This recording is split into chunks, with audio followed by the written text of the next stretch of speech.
Hello, hello, hello. Be Thursday. Oh boy. Wow, it's Thursday already. Okay, I'm here. I got 2 pieces of cheese.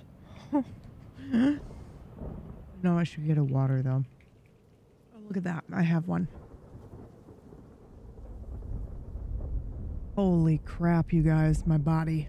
Oh. What is time even? We're in the office. Dude, Stevie did this, you guys. Look at it. Isn't it incredible? She killed it. She destroyed. It's so good. Do you guys see Josephine? I thought so. It looked like her style. Yeah, she's just... Ugh. It's so good. I did the animation bits. But... yeah. Also, some of the parts are movable. Oh my god. I'm so tired, you guys. And we do it again tomorrow too, which I'm very excited about. I still have a bunch of stuff to do for tomorrow, but I was like, I need to do at least a short stream of something so that I'm not like, you know, just working for a week straight. Obviously, running the show is fun, but there is still an element of like working to it that makes me feel exhausted afterward. Oh my gosh, I'm usually reading. Thank you so much for 8 months.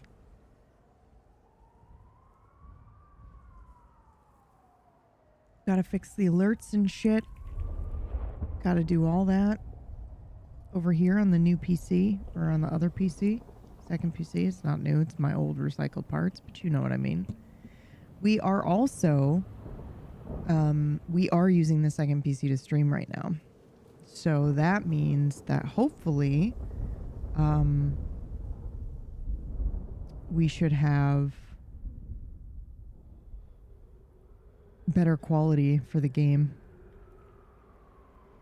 Are the premiere episodes the most tiring because of all the prep work you put in? Yeah, premieres and finales. Also, the premiere is stressful in certain ways because it's like you want to make sure you kind of introduce the vibe of the show, and that's kind of hard to do when it's not scripted and it's all improv.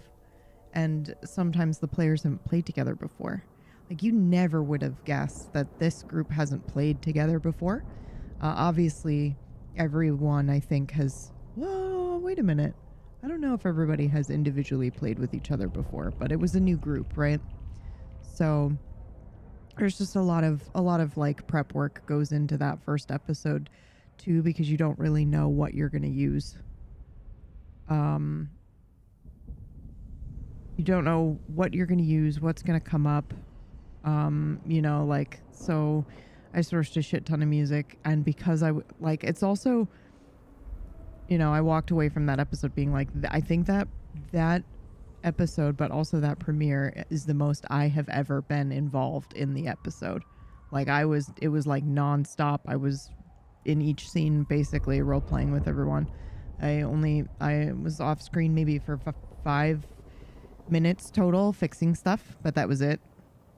And that felt, I mean, obviously it was fun in the moment, but afterwards I was like, man, I hope everyone felt like they had enough screen time and stuff. And all in all, I think it was a really good way to start the show. And it was, I had planned on doing it differently until yesterday morning, which is, you know, it's a joke, it's a meme, but it's true. I usually will get a really huge rush of inspiration either the day before or the day of. Most of the time it's the day of. I think I've only played with Dan before for the first time was literally 2 weeks ago on Stella's channel. That's crazy.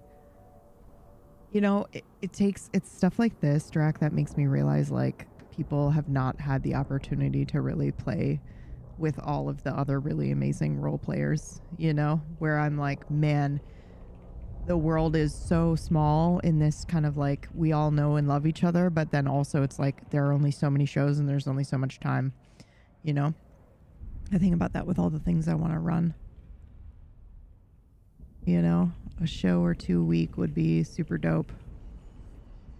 fist hitting us in the heels on the first scene. He was so good. I was blown away. I mean, I knew he was good, and I knew that he was taking Jim in a more serious spin. He's the same old Jim. You know, but he was Jim, dude. There was no doubt. Like, Jim is a real person. Yesterday, that was crazy. Might, thank you so much for 68 months. I mean, everyone was like that. Everyone just embodied their character. Drac also punched me right in the feels multiple times. It also sucked because I consider myself, PB, to be a pretty, like, good person in situations like that. Empathetic when people are emotional. And I had to fight multiple instincts to comfort and just be awkward. And be like, you know, and stumbling and whatnot as Alder. Which was fun. Double Q 13. Thank you so much for 24 months in a row. You guys are the best. Oh my gosh. So sorry to gasp like that because I know that that can stress people out sometimes. Did you guys want to see? Hold on. Did you guys want to see the new emotes? How do I show you these now? Can I just put them up here? How do I do that? I have to show you the emotes that Sai did. They're so good I might puke. Okay, hold on. Let me see. Might actually be, you know, fairly easy to do. Can I just share my downloads folder? Is that a thing I can do? Because it's screen capping, right? So I should, in theory, be able to come in and be like, here we go. It's not ideal, but it'll work. Oh no, because they don't animate. Oh, come on. What happens if I open this, though? What if I open it in like this? All right, that works. Okay, so we're gonna see, it's not perfect. It's not the way it normally is on stream because they're on the other computer. But I'm opening them now, so hang tight.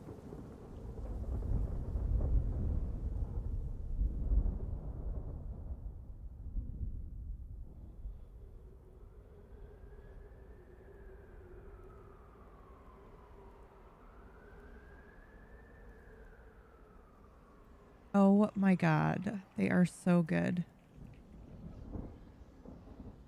All right, boop, boop, boop, boop, boop. Open with...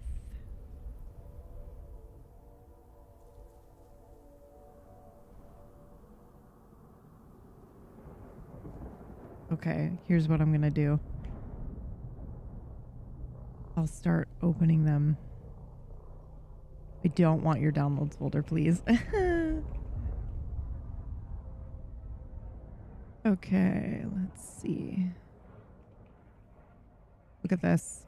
Cooked emote, you guys. What? I'm sorry, what?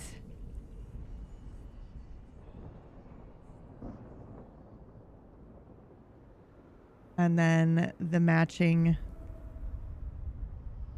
cooking.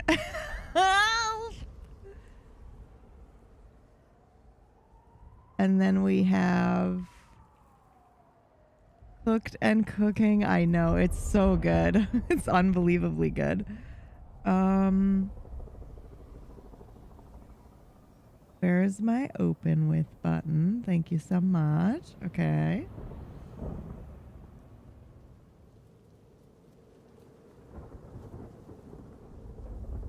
The scheme. Oh my gosh. Hey, Roar. Oh, Rorschach. Hi. Oh, is it like Rorschach? Like mustache? That's pretty good.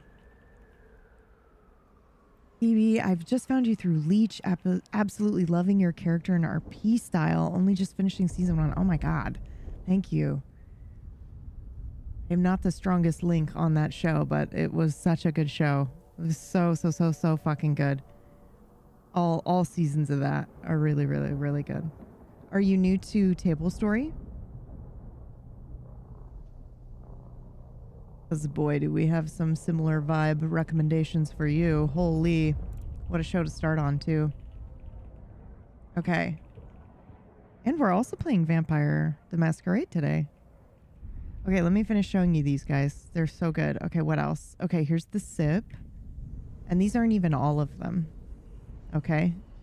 These aren't even all of them. Hold on. What is happening here? Where are my eyeballs? I can't see. Where are my glasses?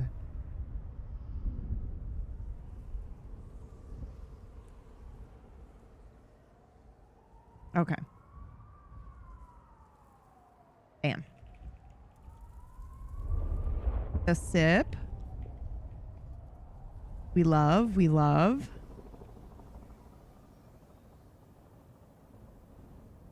This one, holy crap, you guys. They're all so good.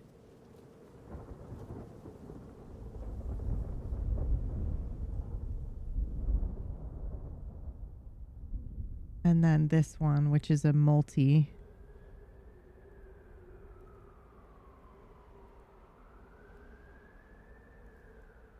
Okay, hold on. Whoop.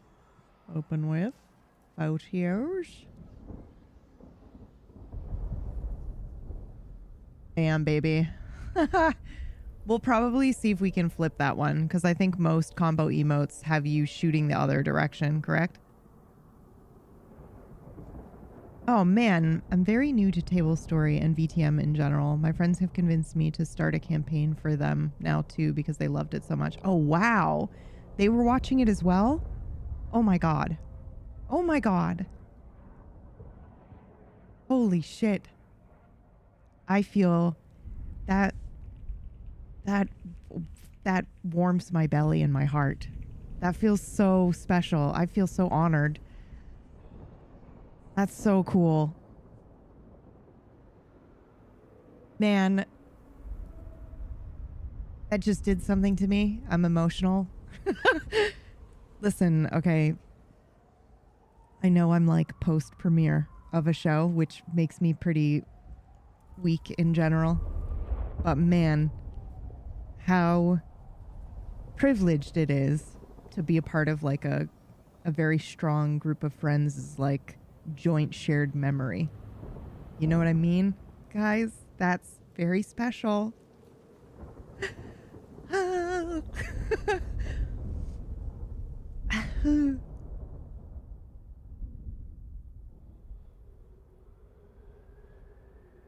I haven't mentioned yet, but I absolutely loved the start of Dumb last night.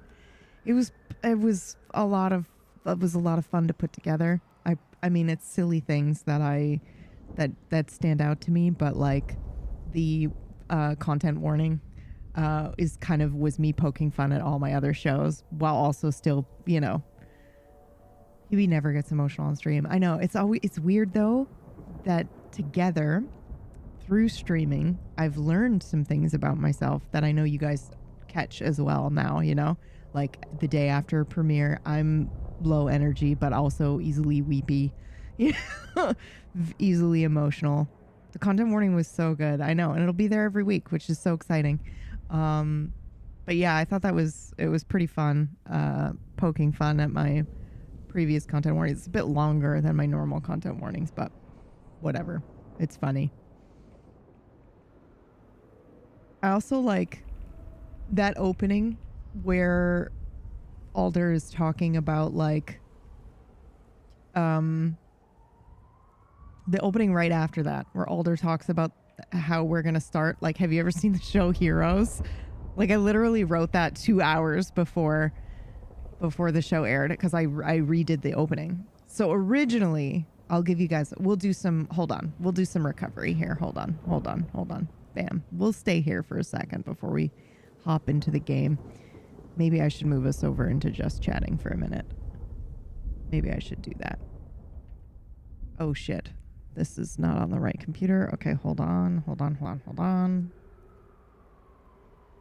Roar, we're talking about I started a new show. I was GMing I started GMing a new show last night called Dumb, the Department of Unsolved Mysteries.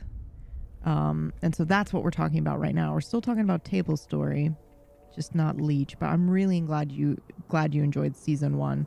Season 1 was Oh, season 1 was Sophia. That was the character I played for that, right?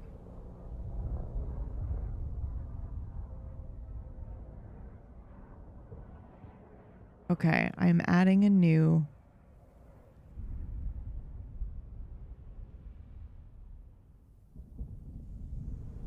Don't judge me, okay? Don't judge me. I'm fixing it.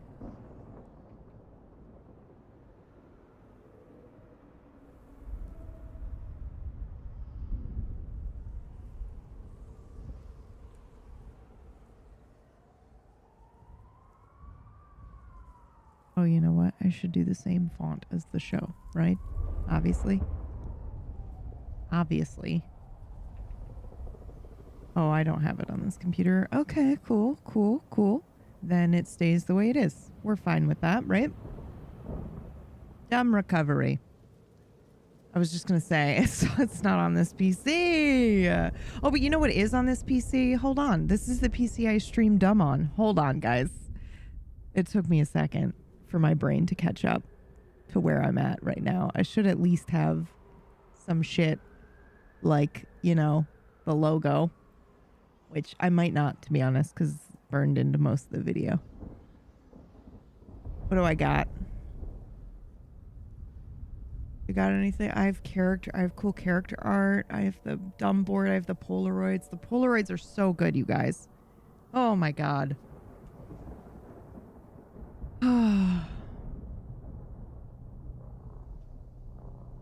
Her character was so perfect. Yeah, Sophia, who is so good. Ah, thank you. I do love Sophia. I do love Sophia a lot. And I think, chat, remind me, was Sophia before Delilah, or was Delilah before Sophia? I think Sophia came first, right? And then I played Delilah, I think. They're intrinsically linked in my brain. I know that I wanted to play a character. I wanted to play a character like Sophia, and I knew kind of what I wanted to do. I think Sophia was first. Yeah, that sounds right to me. I have no idea who Delilah is, so I guess Sophia was first. So I'll explain. So I knew I wanted to play a character like Sophia as kind of like a challenge to myself, to maybe see if I could play a character like that long term. So I played her in Leech. So I played Sophia first in Leech, and then I played another character that basically is very, very similar. There are some, you know, kind of key differences, but I took Sophia and then I made another character that is similar named Delilah that I then played for very long term on like a role play server. I personally think that they're very different in like when you look at the characters, they feel completely different to me. But when I think about how they were created, it was like the core was the same idea. It was like, okay, I tried Sophia out in a short run table story show, and then I took the meat of that and ran it with Delilah in the other show, or in the role play. Jesus, you guys, my brain is just shutting down in real time. It's great. Love this. Love Post. They became their own thing 100%. And I feel like if you look at them as two separate characters, even though we know their base came from this idea of the type of, they have the same kill type and stuff. You know what I mean? And I feel like that's maybe one of the only similarities other than their pragmatism.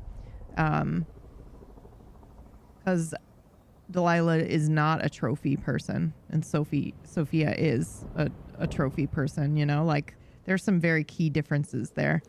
And I think, but that whole kind of idea of they have the same kill type, and that predator type of person that they go for, and why, like that's still the same, which is fun. Man, I loved that show. It was a good fucking show. I literally cannot remember who I played for season 2, but nobody say anything because we don't want to spoil. We don't want to spoil Roar. It's Fucking great show.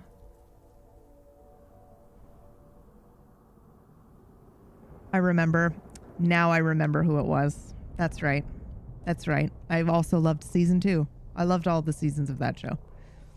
Characters have very similar stat sheets. How you play them makes them their own character. I can't wait to see the rest of it. Yeah. Are you watching it with your friends together? Like, are you guys like, let's watch episode by episode? Or is it more like you guys are binging separately and then comparing notes afterward? I'm extremely invested. Also, Roar, here's Murgles. She also played in Leech. She played Jean. Merg's welcome in. Roar just found Table Story and Leech was watching season 1 with their friends, and now they're going to play a game together. Roar, if you're not in the Table Story Discord, and obviously no pressure, because I have been in streams where people are like, hey, come join. And that scares me.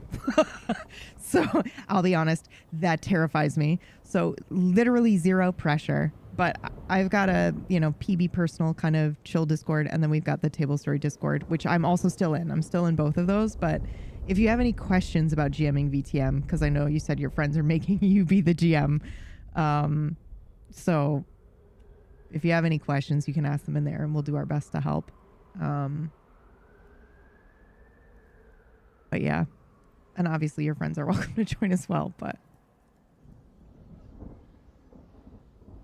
that's amazing. I know, Mergs, I had a moment where it made me pretty teary thinking about it. Like, just the idea of something that you've kind of like put your heart into being a core memory for a group of friends. That's pretty cool. A shared experience. It's pretty fucking dope. You know what else made me cry the other day? In the Table Story Discord, somebody said that it's become a household tradition that they rewatch Nocturne every fall. And I just started crying. I was like, oh my God, that's so amazing. Jean was so good, Roar. She destroyed Malkavian. She destroyed it. So good. What an interesting take as well on it all. Okay, guys, should we dive into the game? What do you want to do? I'm fine to just sit here. You know what would be great? Could I make myself a hot cocoa real quick? Can I just get up for a second? We can talk more about dumb if you want. God, you guys, it was so good. Oh yeah, I was going to tell you guys the original plan for the episode, and then I changed it the last second. And I'll tell you why. It was so fucking good, man. It was very, very, very good. Make some hot cocoa. Okay. I love you guys. I'll be right back. It won't take long because I'm also emotionally hungover, Drac. Yeah, it was like, whoa. Yeah, okay. I'll be right back. It won't take long because I have the hot water thingy. So I'll just put the little... Okay, just go. I'll be back.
I didn't hear that. I just bumped the mic.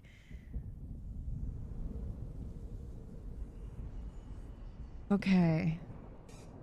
You know what I'm going to do while we're sitting here talking about some dumb?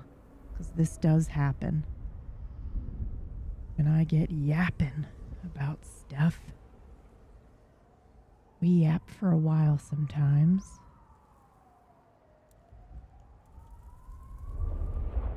So what I'll do...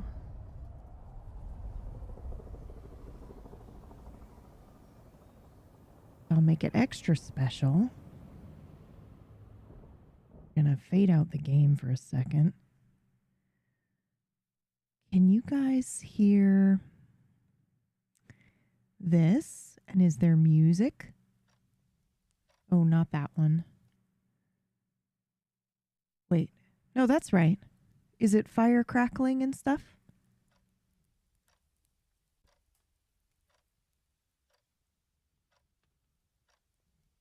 I hear a clock. Okay, let me just slowly up the volume a little.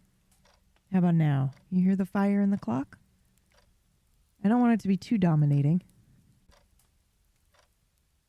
Yes. Okay, that's the atmosphere for the office here, but let's go ahead and put on some dumb music.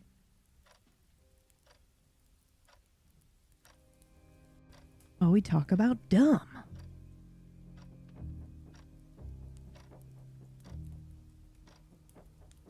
Ooh, boy. Okay, let me tell you guys. Okay, let's do a proper fucking recovery room, shall we? Where we just talk about all the cool stuff about the show. Don't worry, Roar. You can keep talking about Leech. They're somewhat adjacent, not at all really, but they're the same kind of vibe-ish. Not really. Are they? I feel like on the surface they are. To me they are, but maybe not actually.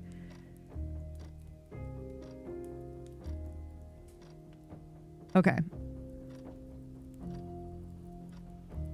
To be clear, there is absolutely zero crossover from like World of Leech to Dumb, but I just meant in that it's like I would put Leech and yeah, I think that would be a good idea, Sav, just for a little bit. Sorry guys, we will get to the game, I hope.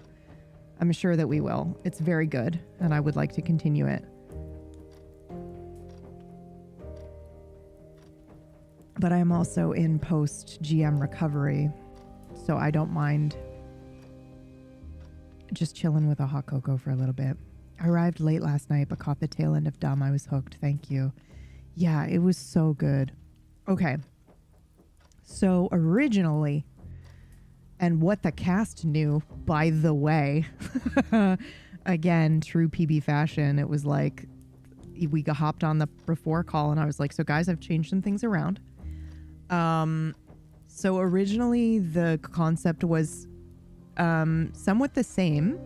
No, that's fine, Roar. Believe me, you've made my day. You don't understand, but you've made my day.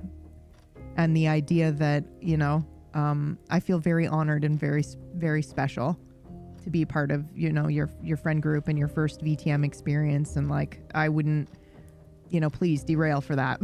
Are you kidding me? You're not derailing anything. You're giving me a gift, which I very much appreciate. So yeah, anyway, Dumb.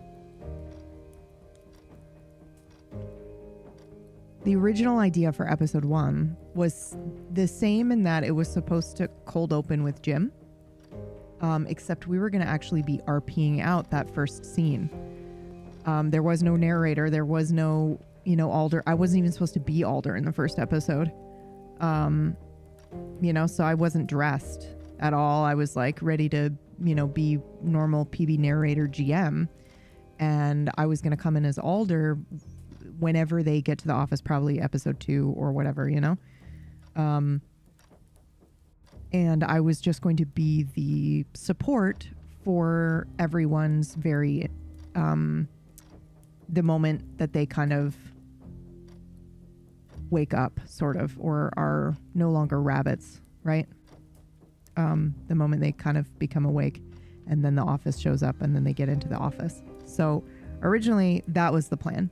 And so we did some of that still. We did a little bit of the RP back and forth with Jim and a little bit. And so the original plan was that we'd start with Jim, then we would move to Akachi, and then we would go to Harry, and I would play a Mercurial that comes in and tries to actually, recruit Harry.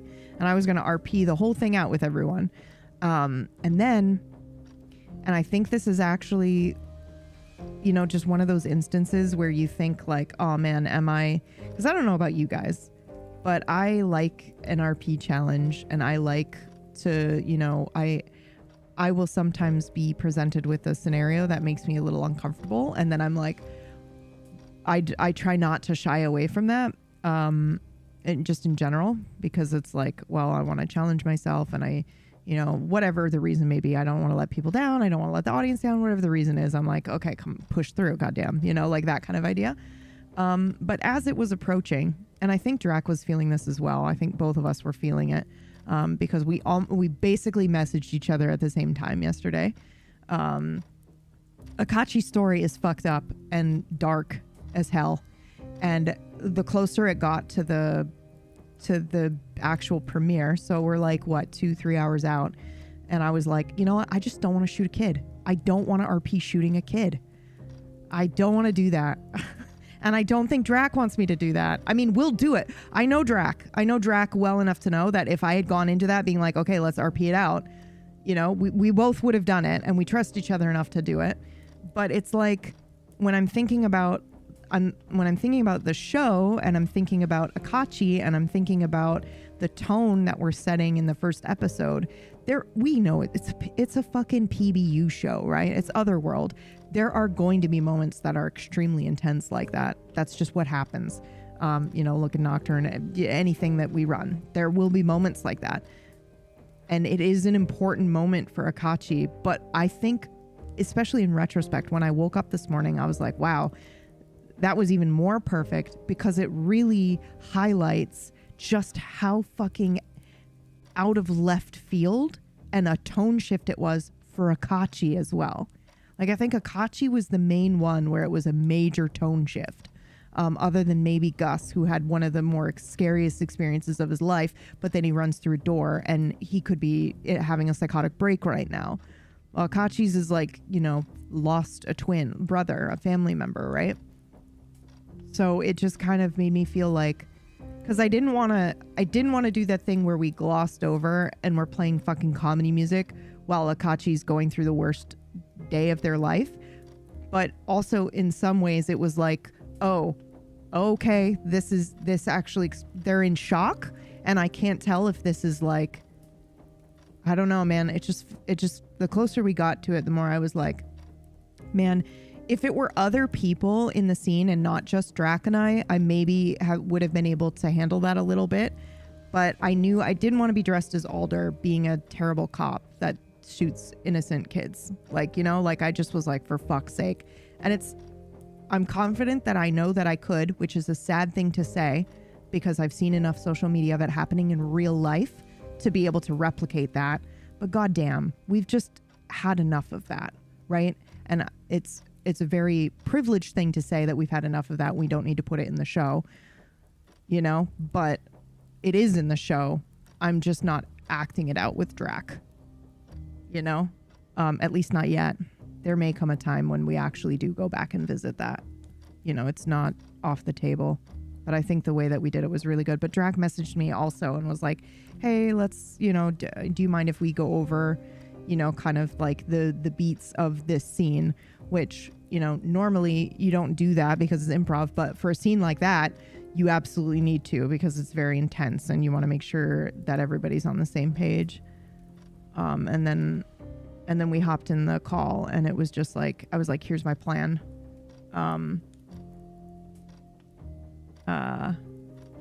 And he was like, yes, that's perfect. And it felt really good immediately. We were like, yeah, that's great. So of course, though, that changed the whole trajectory of the episode, right, like 2 hours before the premiere. But it felt good, because I also knew that with Alder, there's going to be a lot of like, I might not even need to BPB the GM for this show. We're going to see. But because it's Otherworld and because it's dumb, the way that it's set up is I can literally explain the rule. Like, I can explain the rules in character for the most part, I'm pretty sure. Unless they very specifically ask me a question about the sheet itself, I'm going to be able to explain the mechanics natively in game, in the narrative, which I think is wildly fun.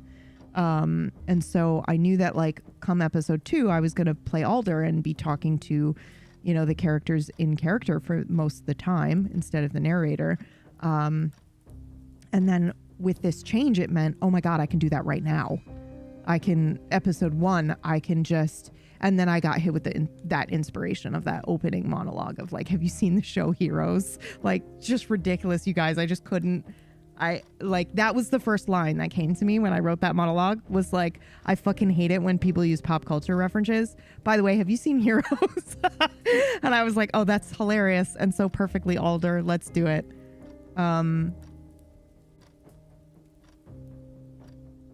Yeah, exactly, Mike. Like, I get caught up in the, you know, if I can call it this, it's not really, but it is, but it isn't, but it is. Maybe I'm just thinking that the word weakness is a bad word when it's not.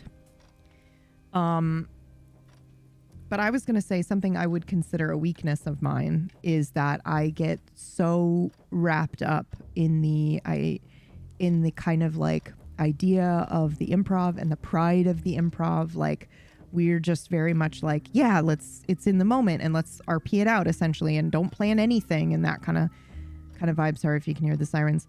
You know, let's not plan anything out. It'll be awesome. And then, yeah, I just get so wrapped up into that I forget you don't have to show everything. You know what I mean? You don't have to RP it out. You can just hint at it and then move on. And it doesn't detract from anything. The only reason why I think I, you know, really focus on that a lot of the time is because for the player, sometimes actually making sure you're going through all the steps there is like really informative for the character. Like, I think of some really tough scenes that I've had that if I had been asked what my character would have done, I would have assumed it was one way, but actually in the scene it was something completely different. And I've had that happen multiple times. But obviously in scenes like that are really like Drac and I were both very emotionally drained after yesterday anyway. Like, I did a check-in with him to be like, hey, are you okay? And he was like, yeah, I'm fucking exhausted. I'm like, me too, but that was really good.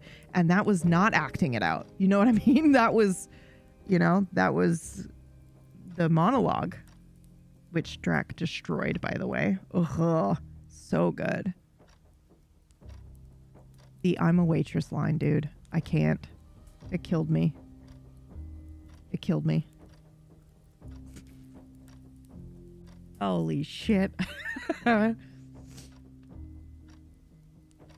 what's great about that too is like Flick knew what they were doing when he was like, all right, I'm gonna set this up and I'm gonna go through everyone and I'm gonna end on you because I don't know what you do.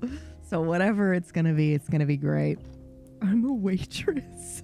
So good.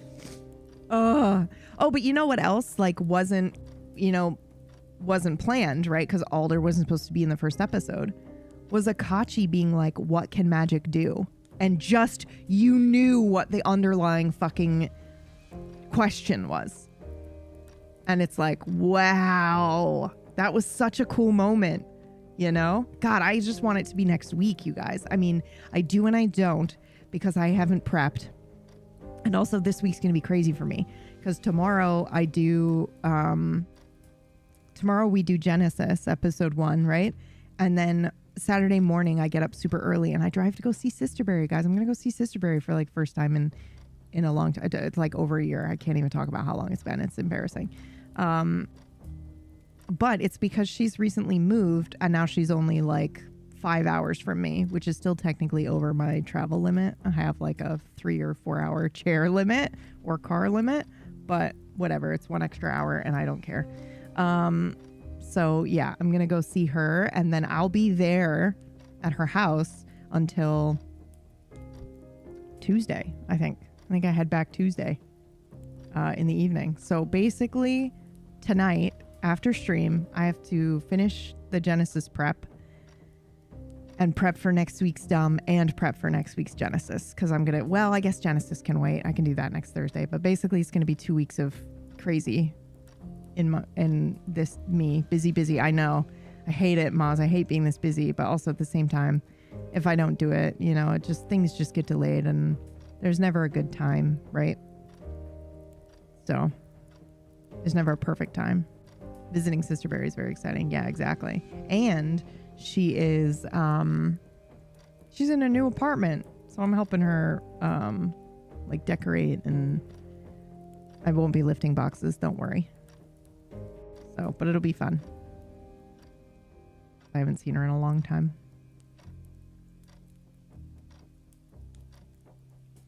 Living in a tabletop RPG world. Exactly. I love it. It was so good. And I think like part of me also got so wrapped up in the actual scene of everyone being there that I think I literally forgot to actually kind of explain what it is that they do. I mean, I hinted at it multiple times and I said like we do the supernatural, but like I didn't go into any other explanation or details. So I will probably next episode, I'll probably open with like, you know.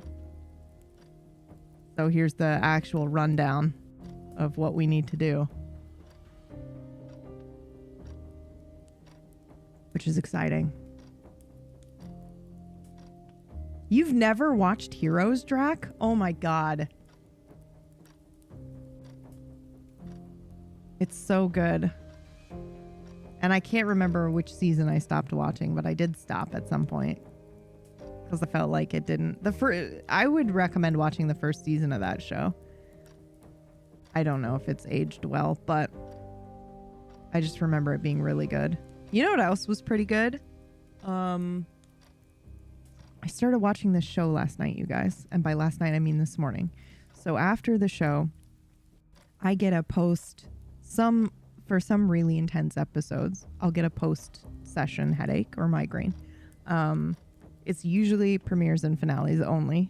But sometimes if it's like a crazy episode that requires full brain power, then I'll get a headache that then can progress into a migraine. So that was happening to me last night. But the craziest thing about, you know, RPing or, you know, GMing is that when it's a normal episode, usually I'll be super tired and I'll be able to kind of relax and go to sleep.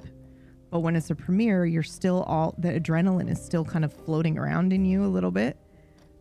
So I need like a really long time to wind down, and sometimes I can't even fall asleep right away.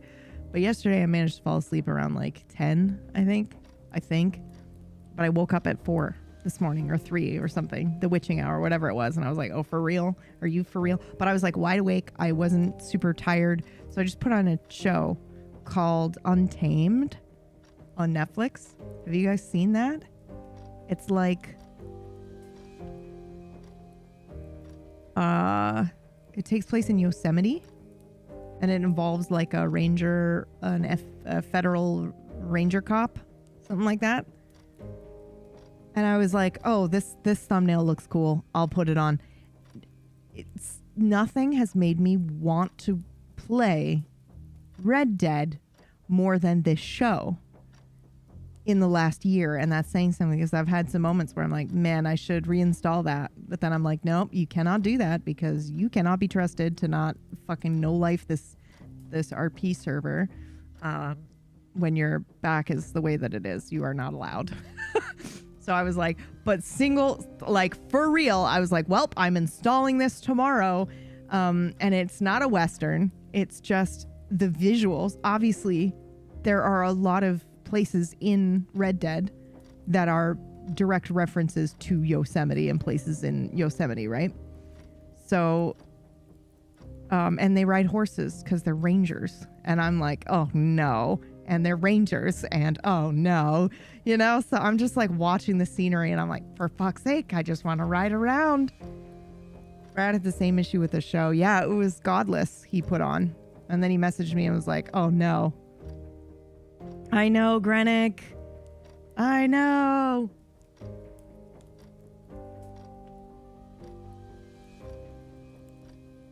She did such a good job with this office.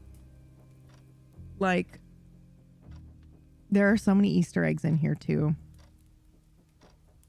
that I love that I cannot talk about. I will tell you this, that it will change. So maybe take notes. Go back to episode 1 and pay attention to the details that change, because it will change.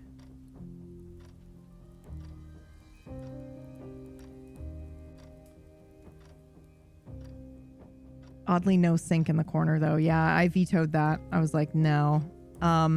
Mostly because it's now in the liminal room to the right.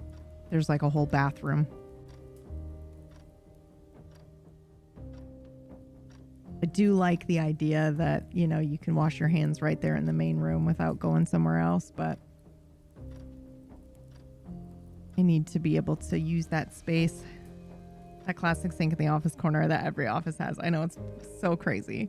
It really worked for us though, I feel like. Well, plus also in Red Dead, you know, like you get dirty. So you could just go to the end and clean your face off. And I liked that a lot. Because otherwise you're having all these very cool scenes and it cuts to people's faces and they're full of fucking dirt. And you're like, okay, all right.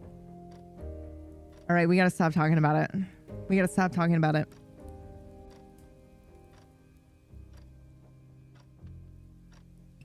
I can't talk about Red Dead. All right. It's giving me the itch. Really, probably it's a mix of the Untamed show and then also that I was playing dumb last night. You know, I was basically playing wild. Schmud, yeah. With everyone, which was really good. I did notice that a couple times my accent went from Appalachian to Texan, and I did purposely try to switch Alder now. She's not from Texas. For this show specifically. And I noticed that my accent slipped a couple times and I was like, oh, for fuck's sake. And in the green room, it was really funny because Dan started talking with his Kentucky accent and I was like, you motherfucker, I better not catch any of this from you. But I also noticed something else really weird that has literally never happened to me before is last night when I went to roleplay the NPCs or when I went to say something in my native accent, I couldn't do it. I had a couple words that were Southern still. I had a hard time coming out of my, you know, fake accent into my real one. And I've never had that happen before. I can always drop it and speak normally, but I had a hard time last night. I was like, what the fuck is happening? Sure, all right, I guess. I guess I learned something new.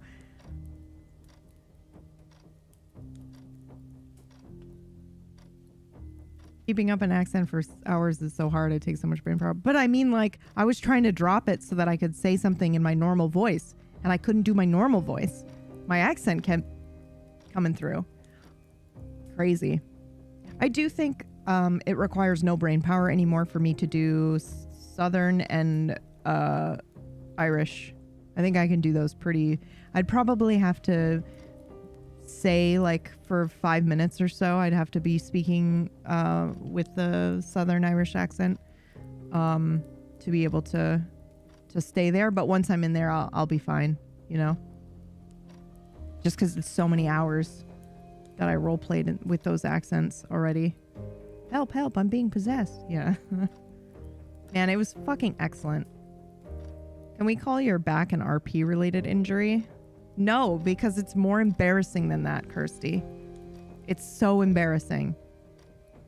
I lifted, somebody else was telling me something though, and that it was like to comfort me. I think it might have been Trench. It might have been a friend of Trench's, like stood up from the couch and fucked their back, and I was like, oh, okay, that's also pretty bad. Mine was I was picking up or putting down a very lightweight walking pad, maybe 25 pounds. Unbelievable, dude. Unbelievable. Yeah. Well, really, I think what also did it was that I did that. I felt it. And I was like, oh, ow.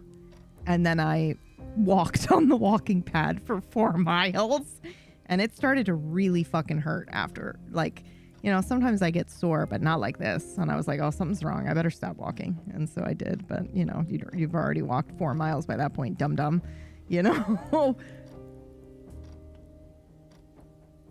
that's my fault. But maybe I'll get to go swim today. Because I haven't in a very long time done any of the swimming, and I have not been back to physio, guys, because I haven't been able to call and be like, I don't want to see the fucking sadist. I haven't been able to be like, can I ask for a specific person? Because it just gives me such anxiety to be mean. It's not mean, but in my head it's mean. And then also all the stuff with Pumpkin, right? I just couldn't. I'll call. I know. I can now, I think, Drac.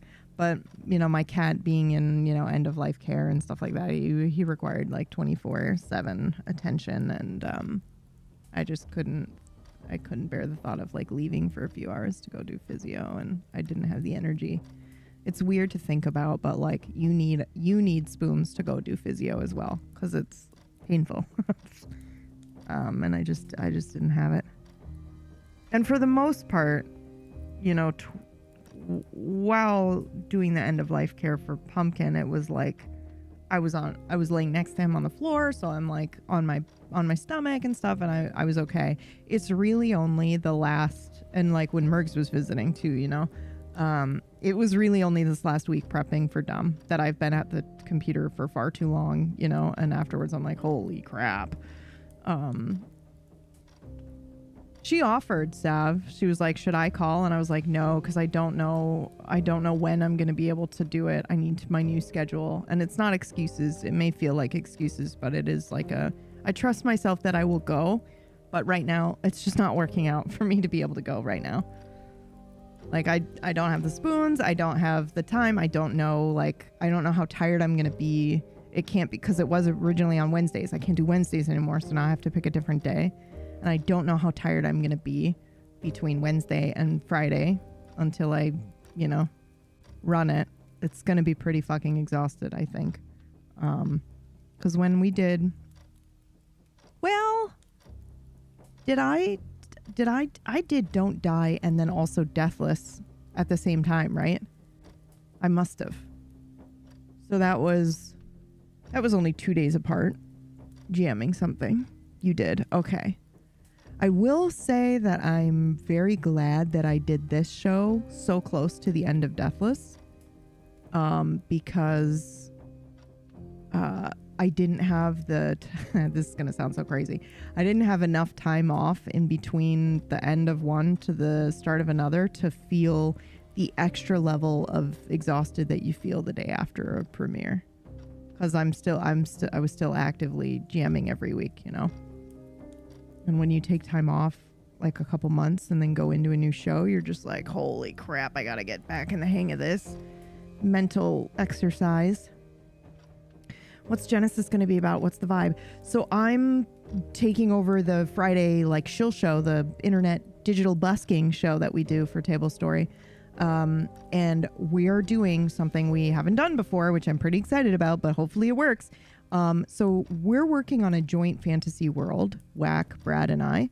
And the way that we've done it is that we each have a continent on the world that we're kind of like in charge of and growing. And then we've also split up, like, you know, kind of if we want to do unique classes or, you know, species or what's the word I'm looking for? It's not subclasses, but also backgrounds, origins, things like that. So we each have some stuff that we've kind of split up to do for that. And then we each have 3 continents. And bless the guys, y'all. Because I was like, it was in a call randomly. And I was like, hey, how do you guys feel about, here's my idea for the shill show, is that the community creates a 4th continent. And then we help them. We'll do the fucking map. They get to choose like where the cities are. You know, we get to kind of collaborate on this for, 8 weeks. And then at the end of it, it's included in the world, and we can go there and we can role play in there, and we can, do shows there, and they can go run their campaigns in the world that they built with the community. And the guys were like, yeah, absolutely. let's do it. And I was like, okay, cool. I will get on how we're exactly going to do that. But, you know, like, so I feel like so many other creators would just be like, are you kidding me? No, you know, but they were both like, yep, perfect. I think Brad was even like, I just assumed we would do that at some point. So it was like, okay, cool. So yeah. So that's the idea. We're going to be taking the community through 8 weeks of world building. And I'm going to set it up. I'm not going to spoil you guys too much, but it is set up kind of like, I don't want to say like a school course, but it is kind of set up like week 1 is the landscape. And then week 2 is something else.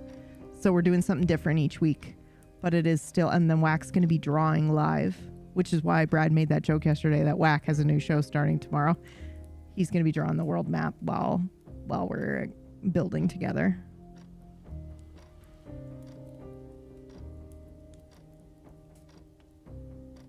That's pretty funny, Gary. That's pretty good. That's fun. Yeah, I'm very, very excited about it. Desks of unlimited magnificence. Yeah. I do like all the theories about what dumb stands for. Because I'll tell you what, guys, technically, in world lore, it's certainly not Department of Unsolved Mysteries.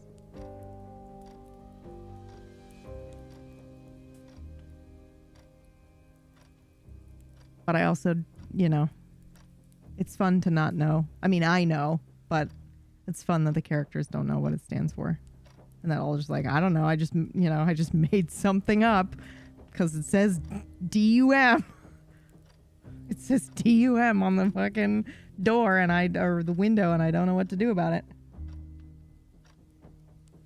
Division of underprepared mages. Yeah.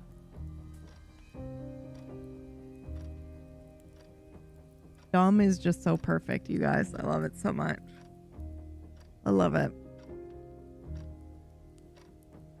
Uncooked macaroni. Oh my god. I'm hungry. What time is it? 11? That's huge, you guys. The fact that I'm hungry at noon is huge. Because normally I'm like, ugh, I have to make myself eat breakfast. Having each episode start with a new potential meaning for dumb would be fun. So yeah, that's kind of what I was wondering if you guys would do, right?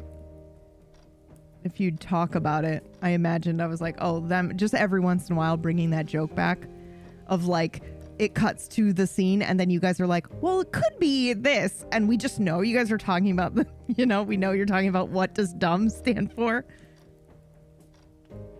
And what was the one Flick gave us last night? Oop or something? I don't know what the fuck.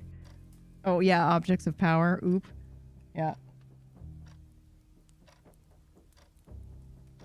Oh my god. Decidedly unrestrained minds is pretty cool. Yeah, oop. That's from Control, right? It's actually from it's more than just Control. It's from a fantasy series, I think. But it is a reference to Control, yeah. Here's hoping for scenes where the newspaper gets mad at Dumb. Oh man, I am too tired to... I am too tired to redact all my feelings around that fucking shit show that happened. So we're just not gonna talk about that fail RP moment. I'm too tired to censor myself. Deliberately unhinged monologues. Oh boy. I'm so sorry. No, it's fine. It's fine. I tried to, honestly, Grenig, I feel like I tried to take it in stride, and I did at first. And then when I saw what it did to Meyer and Trench, I was like, it activated the bulldog friend in me, where I'm like, assholes! Like I just was like, and on it would have been fine if there had actually been RP from it, Instead, it was just, yeah. Anyway, moving on. Whew. Steering the wagon in a different direction. Just had the idea that the office summons fast workers to delivery food is funny to me. Yeah, I don't know if the office would summon delivery food. Department of University, moving on. Yeah. Please no wagon references. Okay. Oh fuck. Oh my god.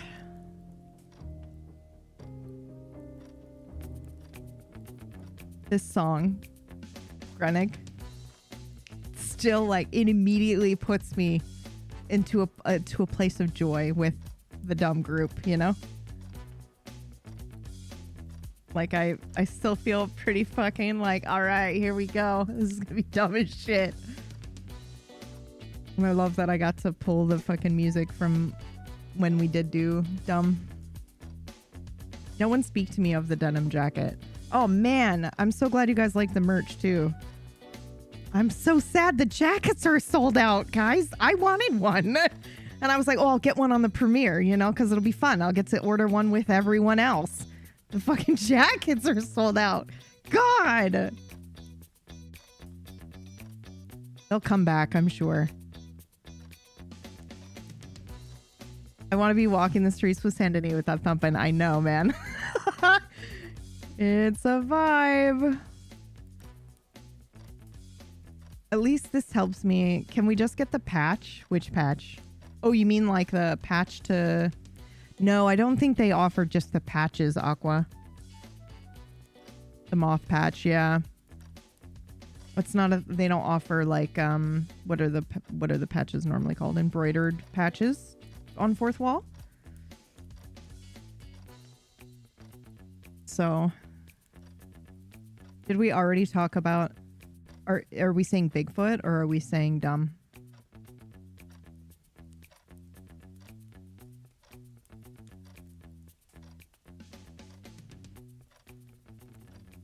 What the fuck just happened to my computer? That was amazing. I loved every second of that. Oh, you know what? It's probably not my computer at all. It's probably that I turned on crossfade by mistake. So when the loop ended, it just tried to fade into itself instead of... I fixed it, okay? The Bigfoot on the sticker and the shirts. I know. So I did the Bigfoot design, you guys. And I had Alder's whole spiel in there. The supernatural, super unnatural, paranormal, para-abnormal. Hold on, don't tell me. Hold on. I have to do it from the start. Supernatural, super unnatural, paranormal, para-abnormal, occult and otherworldly, hermetic and hexcraft, cryptid and cryptids, astral and astrophysical, Heinz Haunton Hulu. It's like a really long fucking thing. And I think I even missed one. Did I miss one? No, I don't think I did. I just put it in a different order than it normally is. Oh, anyway, I managed to, I did that whole thing in there. I love the sliding transition into her voice. Well, because it's a memory palace kind of thing, right? It's associated, the accent is associated with the full thing because I don't think I've ever said it without that. So at some point you're just trying to tap into that muscle memory. Holy dumb, dude. Also, this artwork from B. So you guys want some cool little dumb lore? So we know Catsy did the character art here. But did you know that darling Miss Moore from the original Dumb Crew did the Polaroid art? So hold on here.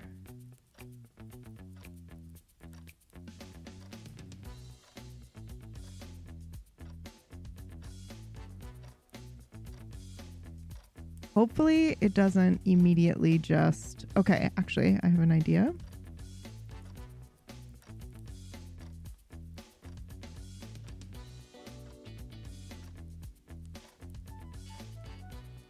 Is this? Okay, it is. All right, hold on. One second. I got it.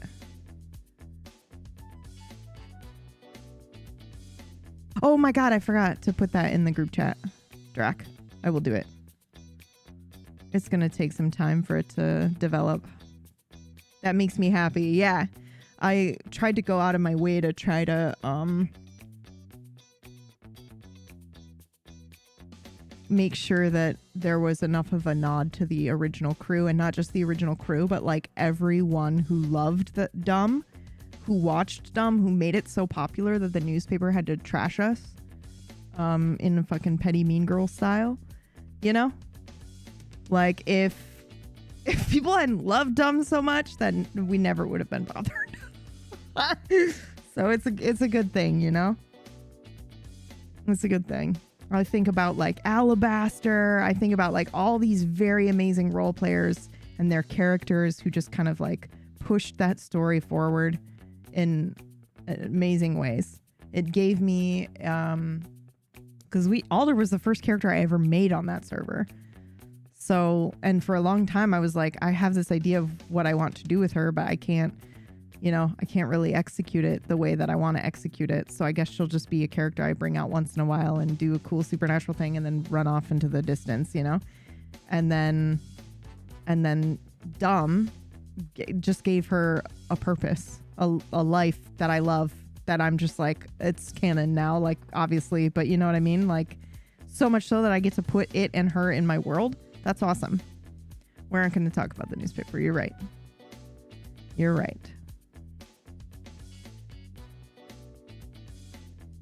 I just took a very long sip of my hot cocoa, but I realized you couldn't see me, so. Like perma D one-offs. Oh yeah, there's art. Yeah, there it is. Those of you lurking. Oh, it's so good. It's so good. And I promised them I would put it in the group chat, so I'm just going to do that right now while we're talking about it.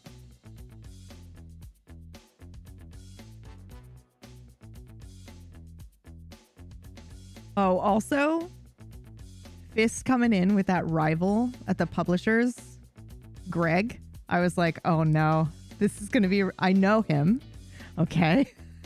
And I know him well enough to know he's going to keep bringing that back. That's going to be a thing that happens. And at some point, we're just going to have to do an episode where we meet Greg. Oh, shit, you guys. This is just, I am very, very obviously sad that Deathless is over, but I'm very excited to run Dumb, you know? So it's kind of like Greg at the newspaper. Yeah, and I'm pretty sure I had a moment where I was like, is that the name of the person who wrote the article? Because I'm pretty sure that was redacted. And I don't know if there was ever a version that was released that was unredacted. But now it is Greg. I have to make it Greg. And I don't think I cared about the first name. Only the last name mattered. So that's kind of cool. It's got to be Greg. All right. What am I looking for? What am I doing right now? Oh, yeah. Art. Blah. You guys.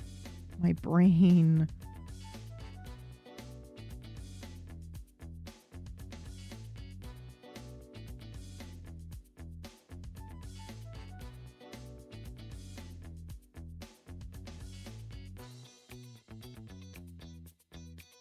I'm like a pig in shit about a new PB show era. I'm pretty excited.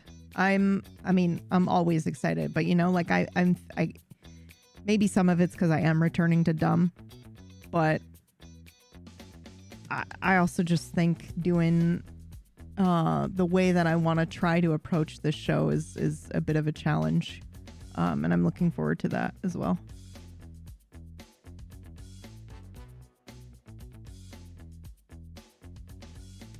Oh, yeah. Okay. So what else did we do? Obviously, this office is also from the original, right? So those of you who don't know the office lore, this is based off of the original office from Wild that we built together, that we kind of like, you know, we put everything where we wanted it to be and blah, blah, blah. And obviously we changed some key elements, just because I was like, well, they're technically assets from Red Dead Redemption. So we don't want to just, you know, we just don't want to copy those assets that artist made in the game. So the cabinet is different. There's like, you know, there's don't forget Josephine. Yeah, Josephine is there in the corner. And some things were moved around, but the cart is there. Miss Moore's desk is there. I don't know if you guys can see it. Can you guys see it? Is it too dark for you, or is this just because it's my old monitor? Dan's chair. That fucking bit was so funny. But anyway, Miss Moore's desk's here. Can see a little tiny bit of it. Yeah, there's a TV. Yeah, not always. There's also a typewriter asset and some other stuff. But yes, there is a TV, and it is on, sort of. It's a bit dark. Okay, let me see if I can... I'll see if I can bump it just a tiny bit here.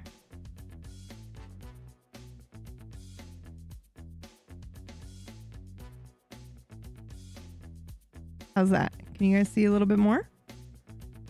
I don't want to brighten it too much, or you'll see some stuff that you're not allowed to see yet without trying hard.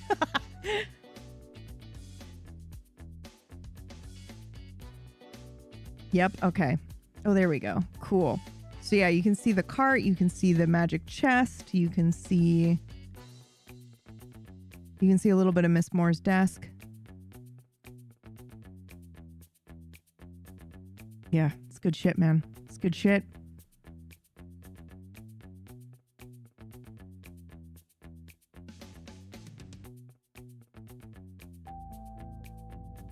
This song is like one of my favorites.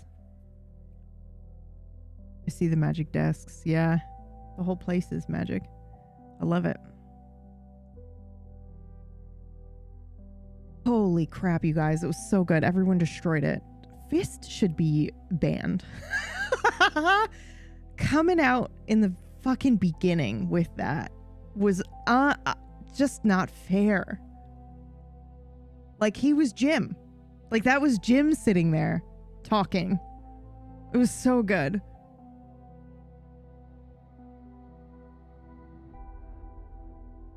I can't get over how cool the perspective is. Sav was talking about it a bit earlier. Yeah, the fisheye.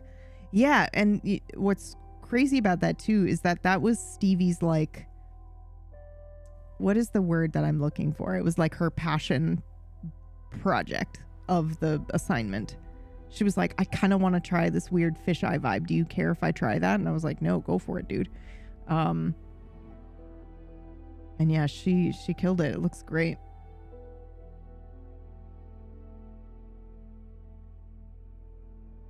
This should not be allowed to ever do this ever again. Oh, it's only going to get worse, too, I feel like. I feel like that was, I mean, he was giving 110%, obviously. But, you know, once he's even more familiar and comfortable with the people he's playing with, he's just going to hurt us. He's just going to go for our throats in the best way. It's amazing. It's like we're looking through the door peephole into the office. I know, it's great. Yeah. Yeah. I do think, and I'm just double checking here.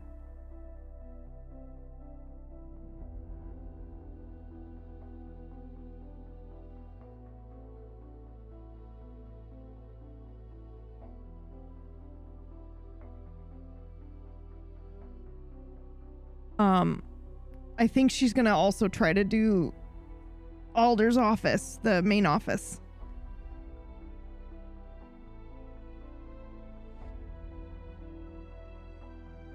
Okay.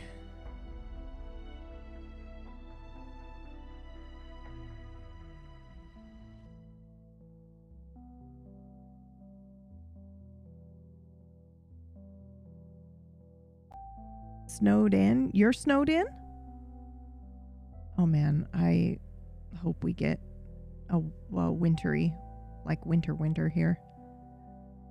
I'm looking forward to walking in the snow. Okay, I have to change this song because it's going to put me to sleep, believe it or not. I just leaned back and then was like, oh, well.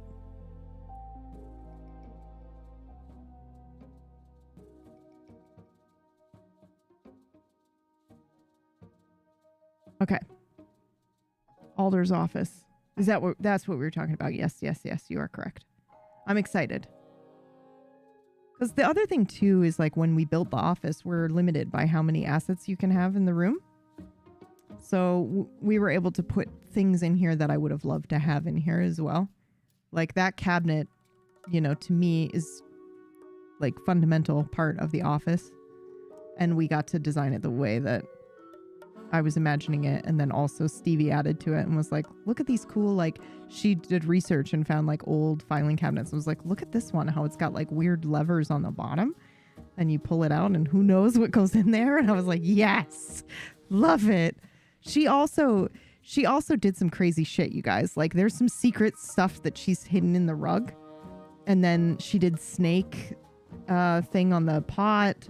There's some other Easter eggs in here that are on, you know, that I knew about, but she just added a bunch more as well. And I was like, I looked at that rug and I was like, bitch, is that like a ritual circle on the floor on that rug? And she's like, yeah.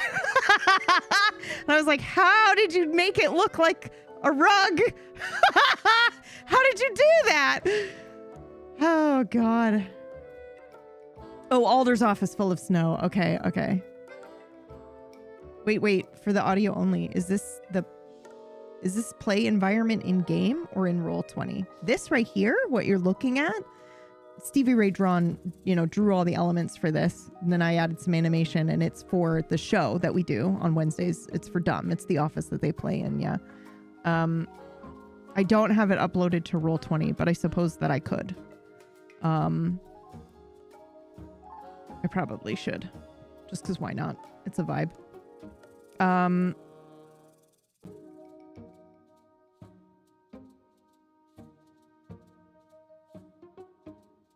Oh, what? Yes. Oh my gosh. Hold on. Sorry.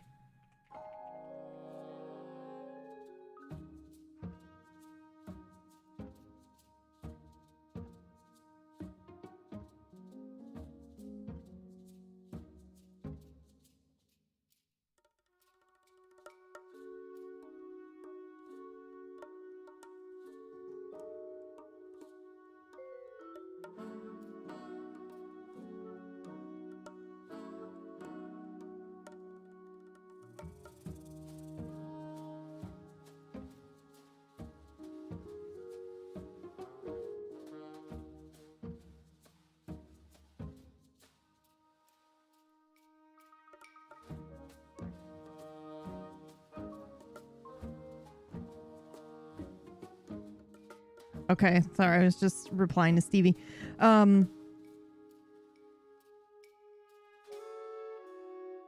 Yes, I haven't seen it. I only listen work lurk and all. Great start. Yeah, no worries, Solo. I might see, you know what? I might post. I'm going to do it right now. Oh, I can't because it's on a different computer. Fuck. Somebody want to do me a favor and screenshot this? Like when it's on the green specifically, because I think that is my favorite. But I do like that it changes. But if you will screenshot that and put that in the Table Story Discord so people can see it. I'm going to try to describe it next time. But this time I didn't because I was full in character as Alder. And so it would feel weird to be like, yeah, and this is what the office looks like. You know, you're standing here. But I will describe it next time.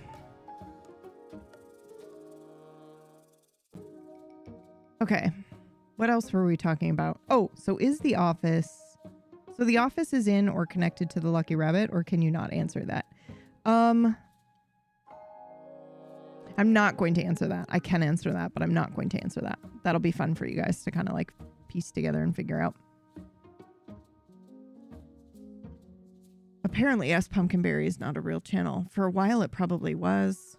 Whenever those like bots came through and made like dummy accounts of streamers that existed, there were like a million channels, like Pumpkinberry S, Pumpkinberry SABB, and they were all using my avatar. Crazy. It's a good question though, Mite, and I'm so proud of you guys in the Discord too for picking up on that stuff. Gary is like so insightful.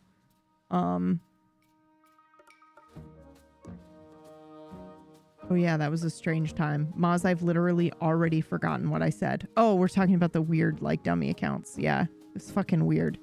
And I would report them, and they would be like, can you prove you're the original? And I'm like, are you for fucking real, bro? I was like, what? I'm up, not to be that dick, but I'm like, I have a check mark, motherfucker. Of course I'm the original.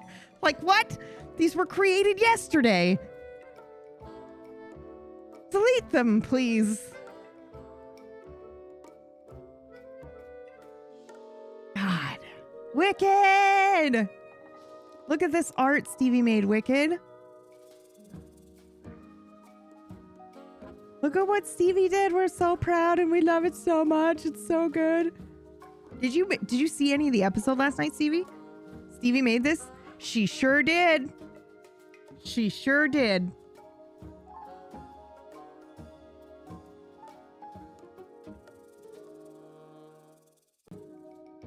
It looks so good. Yes, please, everyone follow Stevie. She's working on a game on her stream too, from scratch. She's like making a new game. And it's going to be awesome. So you need to smack that follow button right now. Thank you. Thank you so much. I didn't know Stevie could draw. Oh my God, Craig. Hold on. Did I miss a new show premiere? Yes. We premiered just yesterday though, Wicked. So, I mean, I think it literally just went live 14 minutes ago on YouTube. Right? Can somebody confirm that it did actually go live? But it is the first episode of Dumb, Department of Unsolved Mysteries. And it is in the world of Nocturne.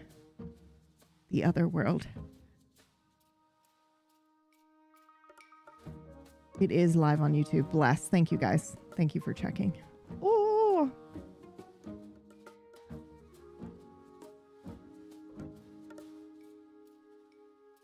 Okay, who else has the... And who can explain to me why this happens? It was like 40 minutes ago, right? Where I was like, I'm so fucking hungry. And now I'm not at all. I was like, what do I want for lunch? And then I'm doing that thing of like, oh, nothing sounds good. I don't know what I want.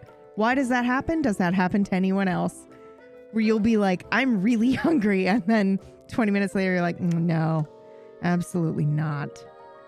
Yes. Okay. Is that an ADHD thing? What is that? Explain it to me.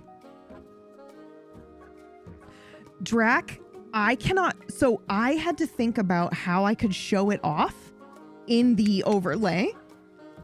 Like, not just that, but the sheet design. So I actually think I'm going to take a moment to show it off somehow. Because Drac did such a good job with the character sheet, you guys. I actually realized it's the alpha version of the character sheet. So, and by that I mean from my end, not Drac's end, the design portion. But also, actually, Drac helped me with this iteration of the design because originally it was widescreen, and Drac was like, we need it to be like letter size for Roll20, and I was like, yeah, sure. And so I was like, moving elements around, and then I'd check with him and be like, is this enough space or whatever. And so, yeah, so Drac and I actually did this iteration of the character sheet. And I'm super excited for you guys to see it because it's pretty cool. It's pretty fucking cool. Or I'm really hungry but can't think of anything I want to eat, so I'd rather eat nothing, I guess. Dude, that happens to me sometimes where I'm like, I get hungry and then I go to the fridge and I open it and I'm like, no. And then I just close it and don't eat because I'm like, nah, nope.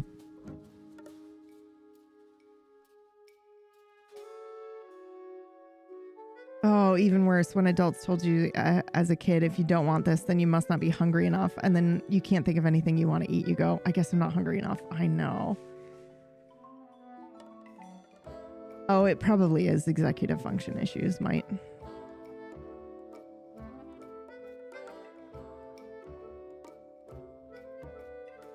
I also spent a really long time on the overlay. Like way too much time on that fucking overlay, you guys.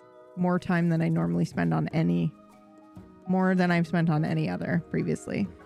To the point where I rendered out the entire first set of everything, including the version of Akachi and Harry, but then Akachi and all the characters having the duos. I did all of it. And then I was like, this is not right. There's just something off about it. And I would not stop until I fucking fixed it. And to the point where I was like, okay, I like this. I dig this a lot. As you do. Yeah, I know. But it ate up so much my prep time. It was like a full 12 hours of the second time, you know, like, I don't know. It was a lot. I just was like, it needs to, because I want their cams to be super big.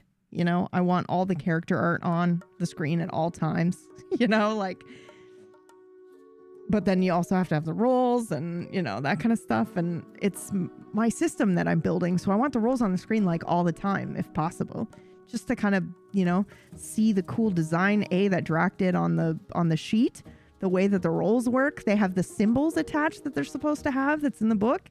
And I'm just like, man, this is cool.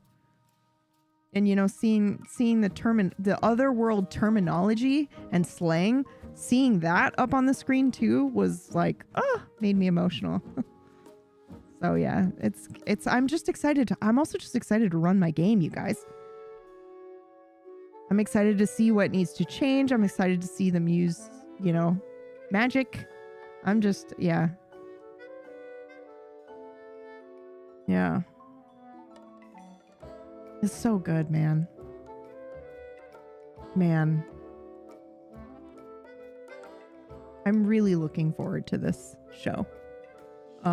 Pure Otherworld. Yeah, that was the other thing too. Like, the story would have been completely different if we didn't do VTM and Otherworld in Deathless. And originally it was supposed to be, you know, 6 to 9 episodes that, truthfully, you guys, I don't know if I ever told you guys this, but originally we all know Deathless was like a birthday gift for Mergs, right? So we know that, but originally it was supposed to be like 6 to 9, maybe 12 maximum, like, episodes, depending on how people were feeling and if they were enjoying it. And it was going to be, the switch to Otherworld wasn't going to be till the very end, and it was going to be like a cliffhanger, and then it was going to be like, do you guys want to play in Otherworld like another time, like when the game is done, I'll run you in Otherworld. And then we just didn't, they were so good, you guys. I was like, this is too good, first of all, to keep to ourselves, and second of all, like, if you guys enjoy it, you know, if you guys are down, I'll just make it my new long form show, and then I'll delay Dumb until Deathless is done, because I knew I wanted to run either Dumb or one other thing, but it was probably going to be Dumb. And so here's some fun Dumb lore. Are you ready? So here's some fun Dumb lore. So then when I was like, okay, it'll be my new long form show, I had already been cooking on this fucking, you know, idea for a show, but I didn't know that it was going to be Dumb. I'll say that. I didn't decide on Dumb until, God, what happened? I can't remember when, because now it just feels like I've always known that I'd be running Dumb.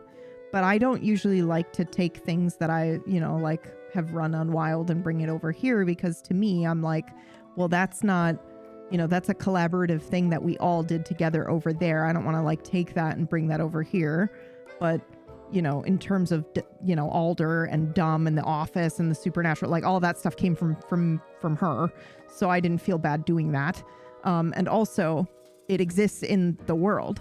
And I was like, well, with a few small tweaks, this thing that already exists in my world now you know, is fully fleshed out. I know exactly how it works. I know who's in that office, you know, and it's just now has a life of its own, and it's done, you know. And it's like, I've already been doing that in another world where I will kind of reference, you know, characters that my friends have made, or I ask if it's okay if I make their character like legit in, you know, Otherworld, and they're using real magic and stuff like that.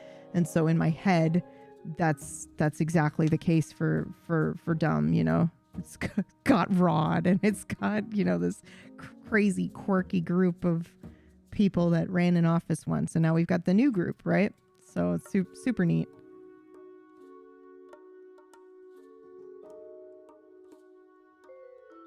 Oh, Bob, thank you so much for that gift sub. Champion.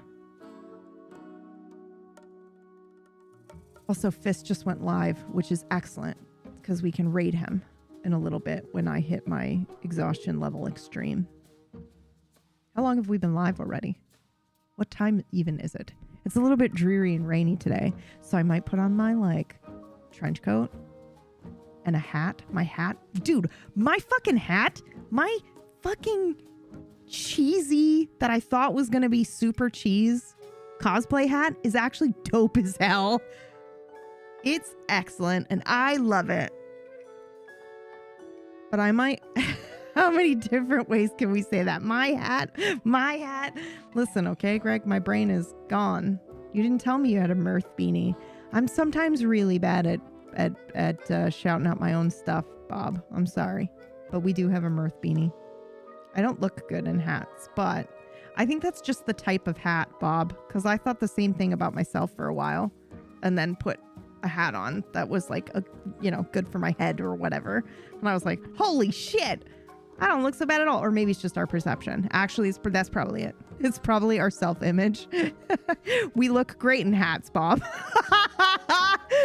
But no, we don't. We don't think we do, right? That's everyone. We all look amazing in everything. Rewrite these narratives. Yeah, exactly. Anyway, the hat was great. I loved it. But also, I waited to get I want to get the dumb notebook and the dumb hat because I got that that hat, the dumb hat. I made that because of the Stephen King one that's on our merch store. I got that for me and Mergs. And guys, it is so good. It is such a comfortable hat. It's like super high quality. I was like, what the fuck? And so I was like, I have to make a dumb hat, and it has to be this embroidered like hat that we did for the Stephen King one.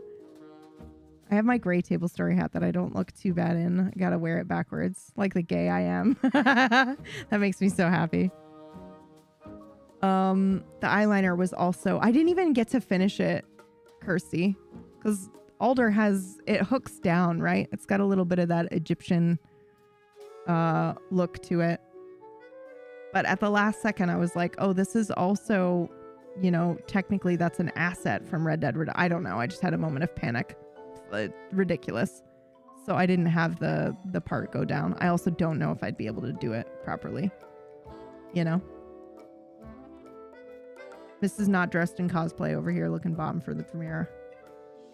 Are you talking about me?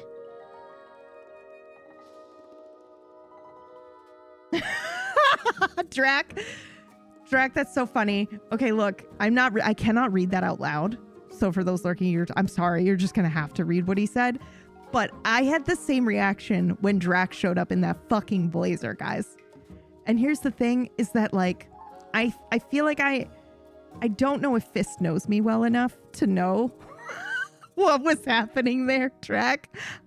I think there's a small part of me that is like, oh, does he think I just sexually harassed Drac? Oh God, I hope not.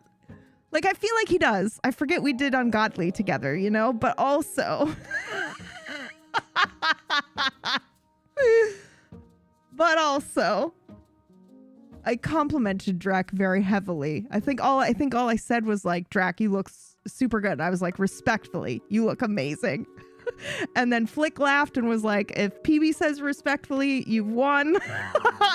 But then I was like, oh wait, not everybody in this call knows. Not everybody in this call knows that Drac and I will just do that to each other. Holy shit, dude.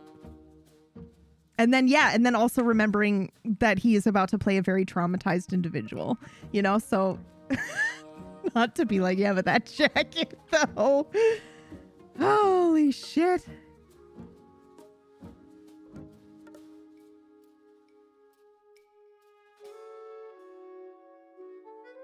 I said I was boiling in the blazer and you were like, you could take it off though. Yeah, that's okay. Guys, so first of all, I compliment Drac, right? I'm like, respectfully, you look amazing. And then like 10, 15 minutes later, he's like, I'm fucking dying in this. And I was like, well, you could just take it off.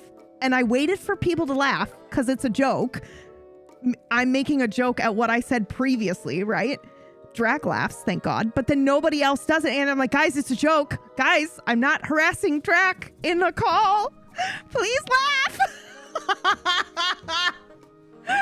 Please laugh. Holy shit. Oh, God.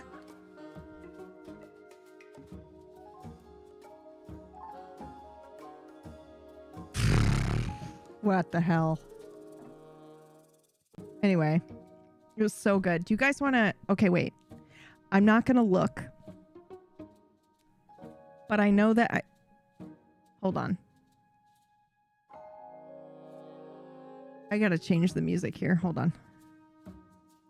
I don't want to spoil things we haven't heard yet, but also we have technically heard some of these tracks before.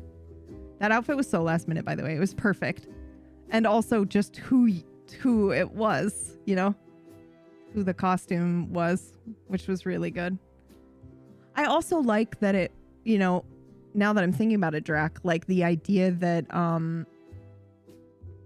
you know, Akachi's going to go home, right? And then you don't have to wear that blazer. You don't have to be stuck in a Halloween costume for the rest of the show. Not that you would be, because there's a closet that has undercover clothes in it. So you could just open that and get a new outfit. But I like that you kind of get to go home and wear stuff that it feels like you. I was hearing Bee Gees. Oh man, that Bee Gees, is it called Size Matters? Is that the name of that album? No way am I just realizing that right now. Is that what that album is called? From 92 or some shit? Maybe 95? The Bee Gees album? The fuck? I only just realized that. I love that album. It slaps. I know it's not everybody's favorite, but... Oh god, guys, I'm flagging. It's the reverse. Matters size. I'm sorry, that was fucking hilarious to me in the moment. And then as soon as I said it, I was like, oh no. Size isn't everything. Okay. Perfect.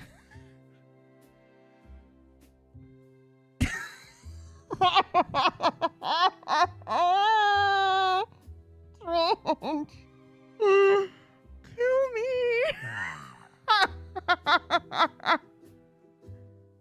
Oh, fuck. Wrong, but sure. Oh, God.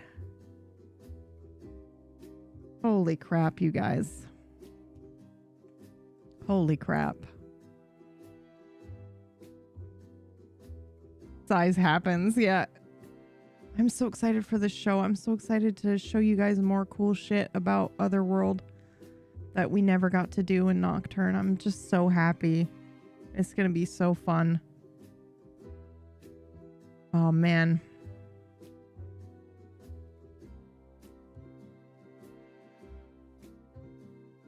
And I'm also super excited to see this version of the game being played. My Wednesday productivity will suffer only for a few hours. Or maybe, Rolo, maybe it'll be the most insane because you'll be excited because you know the show and then you'll get all the work done before the show. I don't know when the show falls during your workday, but you could get a bunch of fucking work done and then be like done so that you can chill. And, you know, it could be the reverse. Great songs on that, like I Was in the Pool. Can we try again in July? Holy shit. God. Gotta take my lunch early so I don't miss the beginning.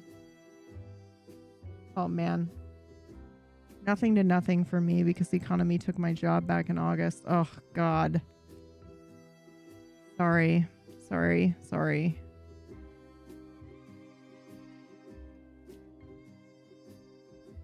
My brain went to Newton's laws with that earlier conversation. Which one, Polly?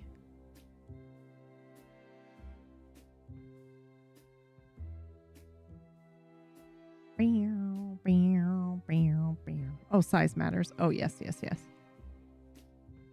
That's fucking hilarious, guys. That's hilarious that it was the opposite.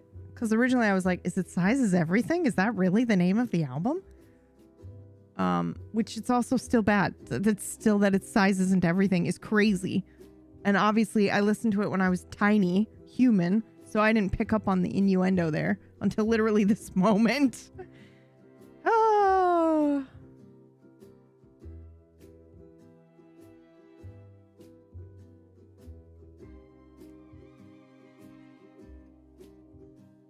If it isn't obvious, Akachi is commentary on our current world, including the awful job market. Yeah, no, it was fucking great. Oh my God. Everyone being like, you know, so good at where their character is from and when their character is from. That reveal was so fun. Can I ask you guys a question? Did you guys know that until that moment when they started talking about what year it should be? Was it super obvious? I feel like those who maybe dove into the puzzle had an idea, but I don't think in the show start it was super obvious because I went out of my way to not talk about what year it was. Only Jim, really. I think you assume that they're all in the same time, like Harry and them, right? Because they're all from different times.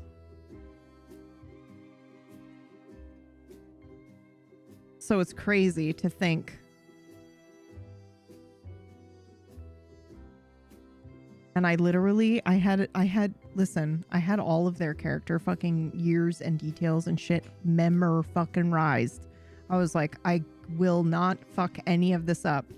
And then I fucked up Jim's chair somehow. For some reason, I thought it was like plush and fluffy. Maybe because it was in the game. But this is the chair that he wanted for this one. The rickety old chair. I liked how everyone else was skirting saying the year and then just Akachi blurts out 2025. It was literally perfect, Zen. Because everyone was like, 18? What? No, 19? Like it was so good. Or wait, nobody said 18, right? It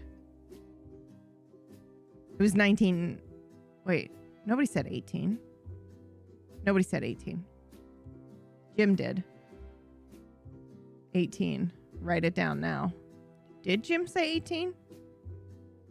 Jim said 194. I'm not even, Alder's not even from 18. Flick said 81 when talking about the camera. 19 and 2000. Yeah. And it's crazy because I was so in character that in that moment, 2025 was so insane to me. I was like, I'm sorry, what? From 1902 to 2025? Oh my God. That's like you're a space alien in the future. So someone said 81 and Jim freaked out going, you mean 1881? Yeah. Oh my God, you guys. I'm so excited for this show. Everyone's like, oh my God, don't say the year or something bad will happen. Honestly, Mercs, that's the only reason I came in as Alder to be like, don't do it, be careful. Because someone exploded. Is because I'm trying to be like, they have very good natural instincts. And they do. All of these players do for PBU stuff, for Otherworld stuff. They all have excellent instincts. So I'm just like, yeah, this is great. So I will just reinforce when they sometimes have instincts. I'm just going to come in and be like, that's great instinct. And yes, assuming it fits, obviously. If it breaks anything, I'll correct it. But man.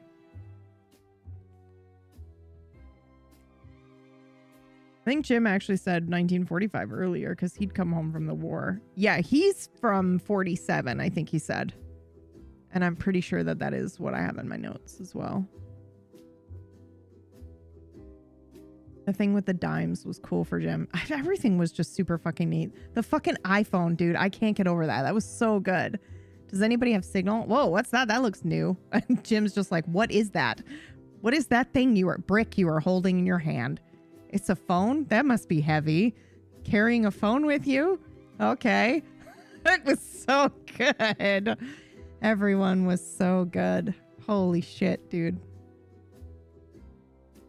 Jim freaking out about carrying it. Yeah, it was so good.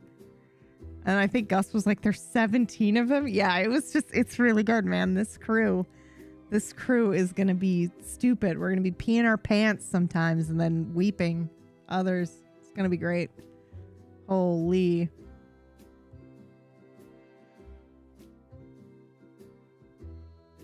Surprised me, but he said Normandy. I'd assumed Pacific.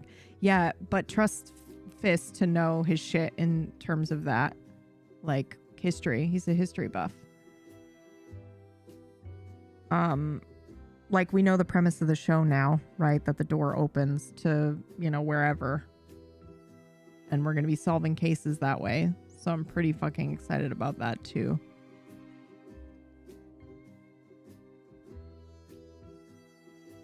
Oh God, part of me imagines a possible ending for Jim where he doesn't find the version of his wife from his reality, but maybe finds a version of her that has been searching for her Jim. Yeah, Gary, it's like, that's one of these things that I have a bunch of different possibilities open at the moment until the threads start, you know, until the doors start closing by things that happen during the role play. So it's one of those things where it could be anything right now. It's everything and nothing all at once. That whole thing that Fist was doing with Jim there, unreal. I could not believe it. First of all, that it wasn't scripted. I mean, I can believe that because Fist is incredible, but just also how perfect it was for the vibe of the show, you know? Like, just crazy. Just crazy.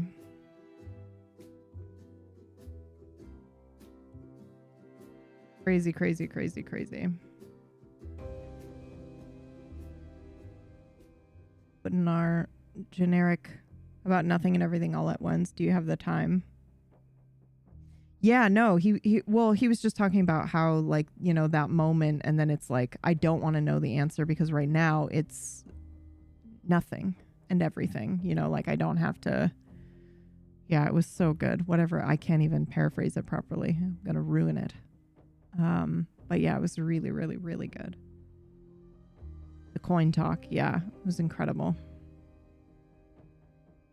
There's also, as usual, the players are so good at writing like super good like points for their backstory, or like not even backstory, but just like their character's personality, where I'm like, holy shit, I don't even think they notice where the overlays are in some ways right now.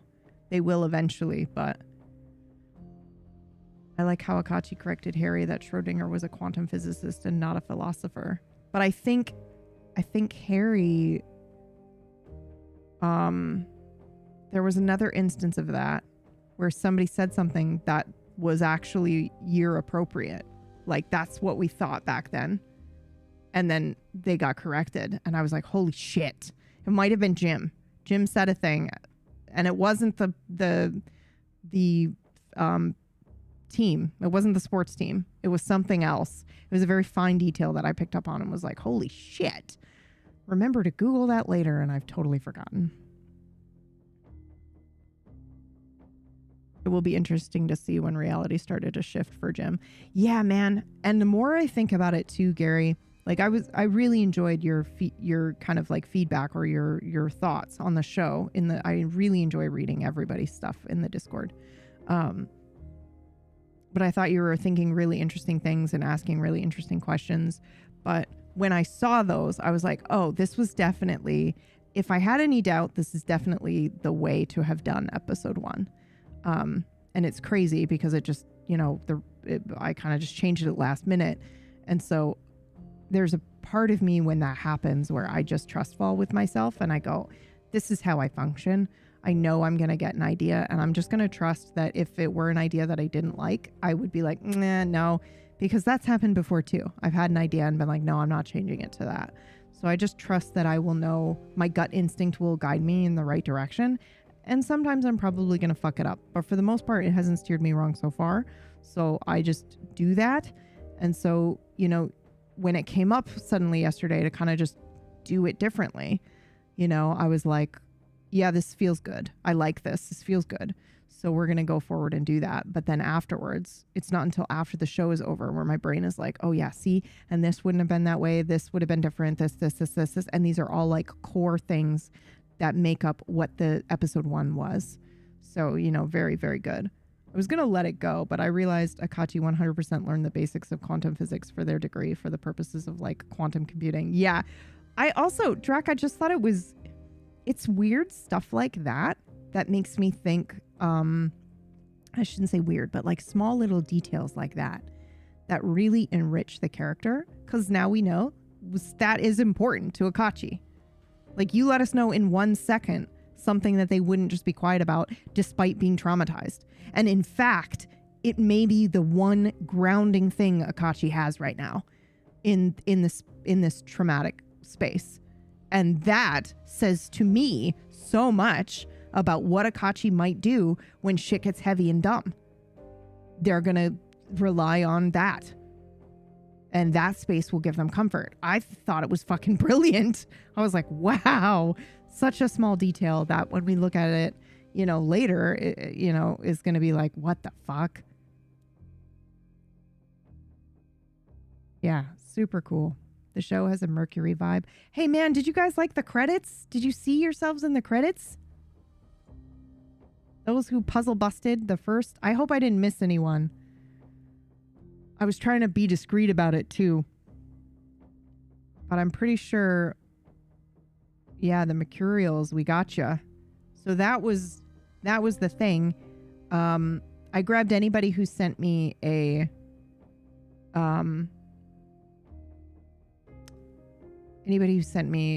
character on the forum. Exactly, Drac. I thought it was good. And also it's like, Akachi just very solidly grabbed onto that fact. Like, oh, okay, wait, this is for sure. And I know this. And in fact, I'm going to correct it because it's important that stay, true. Good to find out the Mercurials ain't the bad guys of nothing. Yeah, so originally, Rolo, that first episode was going to have a Mercurial in it that then sees The Office and gets excited and is like, oh my God, it's The Office. Holy shit. But it made more sense, obviously not to necessarily super heavily role play that out yesterday. So I didn't. But yeah, the Mercurials, and we'll see more of them in the future, but they're like my alchemical, my version of like John Dee's order, I guess. But it's its own thing and very cool. And you guys certainly are not the bad guys of anything, for sure. But I do think you go out and you try to find people that are on the border of waking up and no longer being a rabbit, and you try to kind of ease their transition, and you let them know about the secret society, and if they want to join, cool, and if they don't, okay. But yeah, yeah, exactly, Polly. I see them as like a surviving alchemical order. They're a bunch of wizards. It's great. And we'll learn more about them later for sure. But I have all their history. I have that letter, by the way, that letter that you guys cracked in the Discord in the puzzle was an actual invitational. And originally I wasn't going to say shit about characters. I was just going to see if anybody responded to the invitation. But the invitation also is like kind of private, and you're not supposed to do it with witnesses. So I was like, if I'm not clear, they might not realize that it is an actual invitation for them to make a character that I make in the world. Make canon, Thank you so much for that follow. I don't have them pop up on the screen just so you have privacy in case you want to lurk, but I really appreciate it.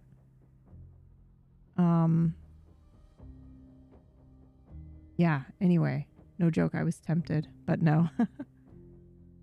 Thank you so much. I saw that other follow pop through. Appreciate you. I'm guessing The Office is sentient and what it thinks of the show The Office. I'm not answering any questions about how The Office works yet. Are there going to be guest players, you think? Listen, I didn't want to spoil you guys, but 100%. That's why I only have 4 players, so that I can have a guest come on and be at my limit of 6 for once, for real. But also, I just want to, have people come on. I think the format of the show really speaks for that and makes room for that and is fun, right? Like, they're going to new places like every couple of episodes to solve a new case. It's like X-Files style. It's procedural in a way, right? They're going to get a case, they're going to work on it, and then when they're in that new place, maybe we have a guest come on and, play somebody, which I just think would be super fun. So yeah, that is 100% my plan. And I already have some people that I have asked and lined up to do it. Sliders X-Files. I was thinking of like the way I had been describing it was like X-Files meets Doctor Who in a weird way, but only in that they basically the office is kind of TARDIS-like, sort of, in that it moves, it's bigger on the inside and moves around in space and time, but not quite like a ship or anything, you know? But then Flick was like, oh, it actually reminds me of Dirk Gently's detective agency. And I was like, 100%. 100%. So I do feel it's more like X-Files meets Dirk Gently.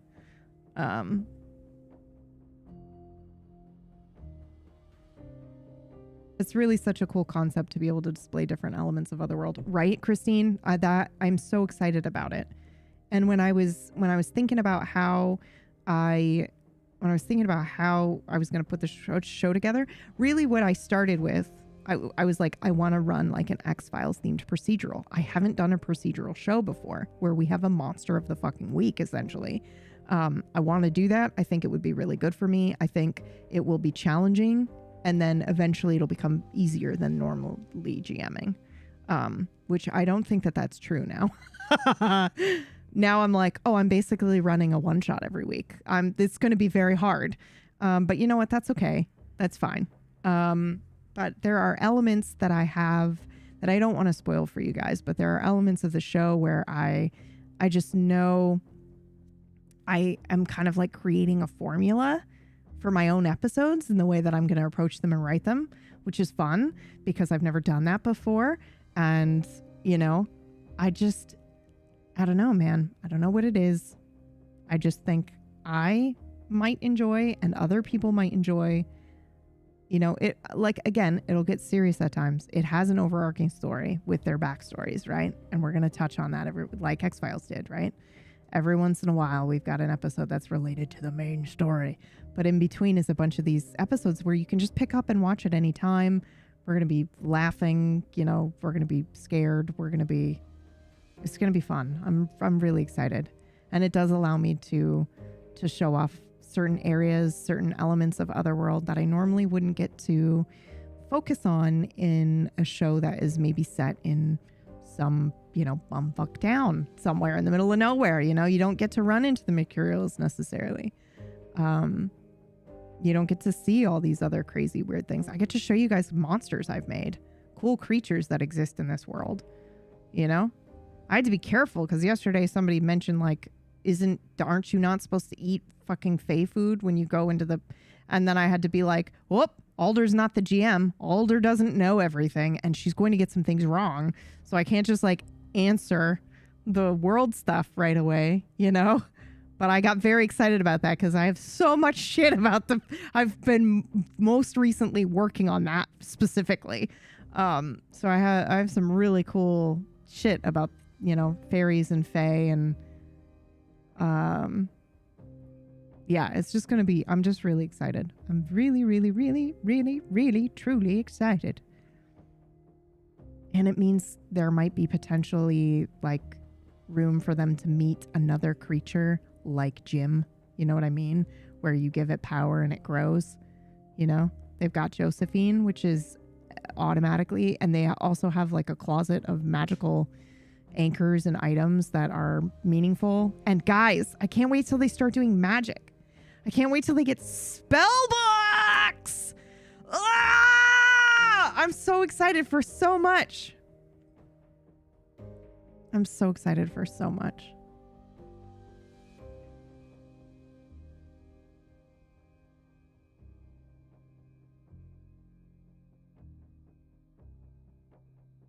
Holy shit, my back. All right, my darlings, my love. Greg will be the BBEG. Okay, I will say this. I am open to some deathless characters crossing over. Maybe. We'll see.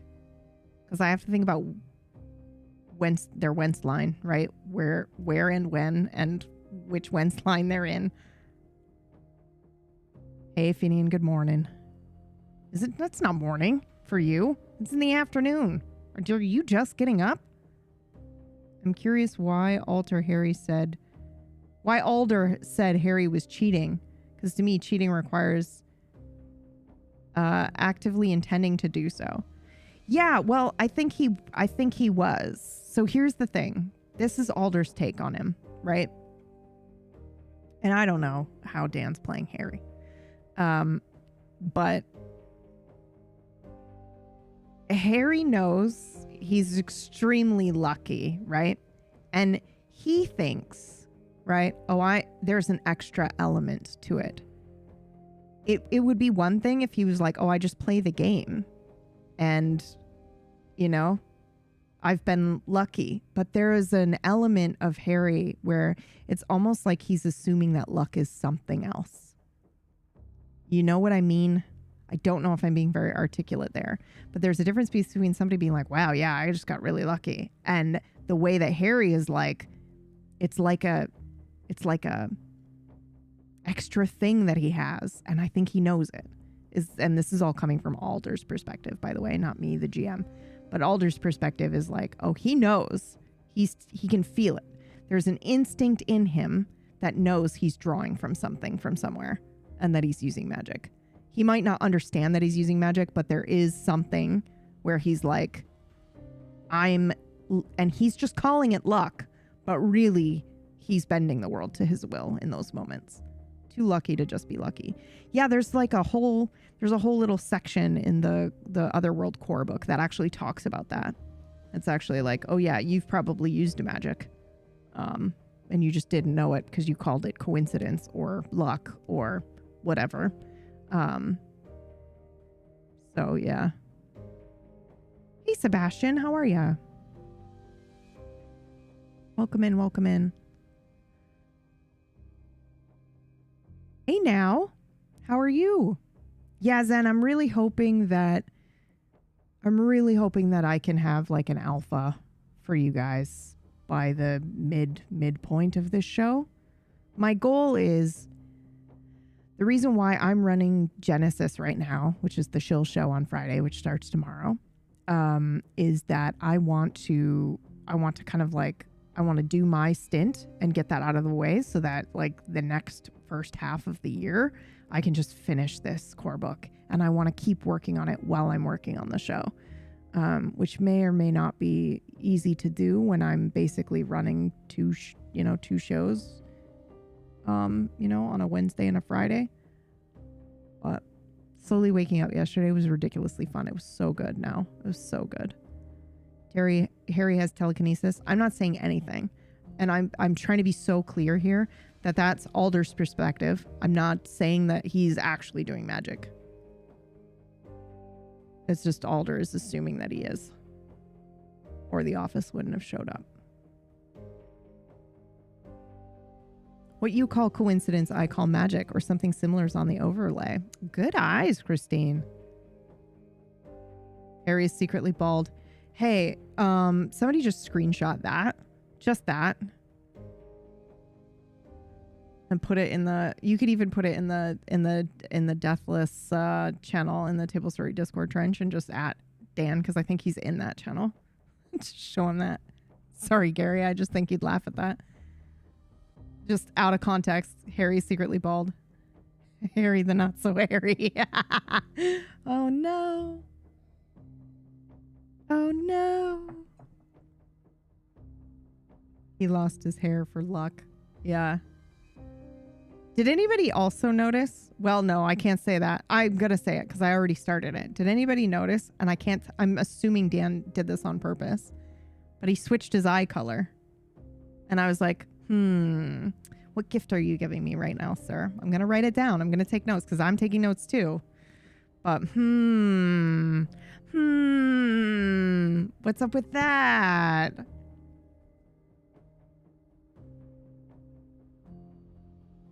Yeah, good shit, man. Good shit. Okay, my friends, how would we feel about rating Fist of the Walrus, who played Jim last night? We'll watch the teaser, and then I'm going to go take a walk in the rain to go get myself some lunch. And then I'm going to come back, and I'm going to work my ass off on Genesis tomorrow. And I'm going to try to prep next week as well. Moz noticed the photo under the tea cart. Wait, which one? Hold on. What?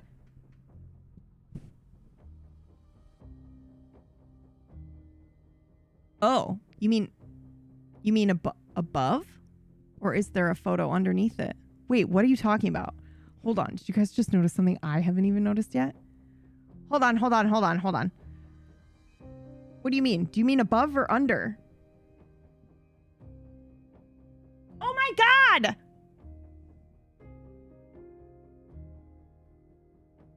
Very bottom left. What is that? What is it? I can't see it.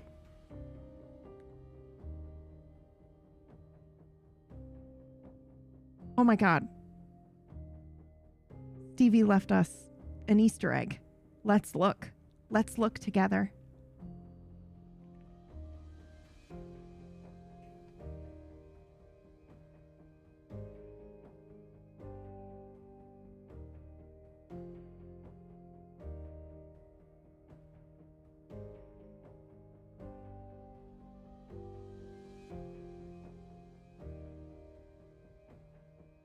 Oh, that's not a photo. And I asked for that very specifically. Do you see what it is now? It's a reference to the Dark TV show. That's the Raider chocolate bar is what that is. Yep.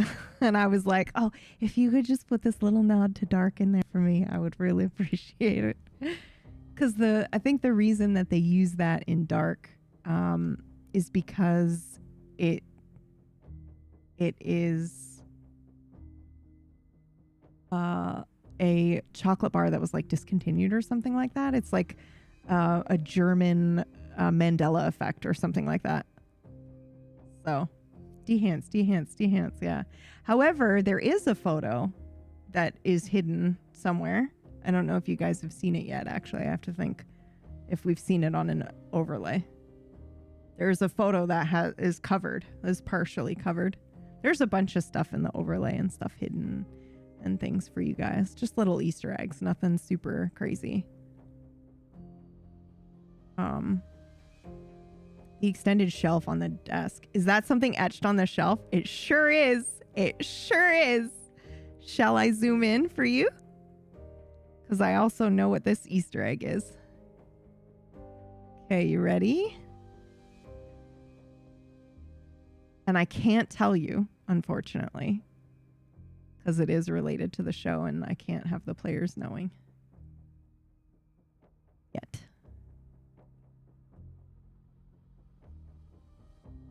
You need me to zoom in a little bit more so you guys can take a screenshot?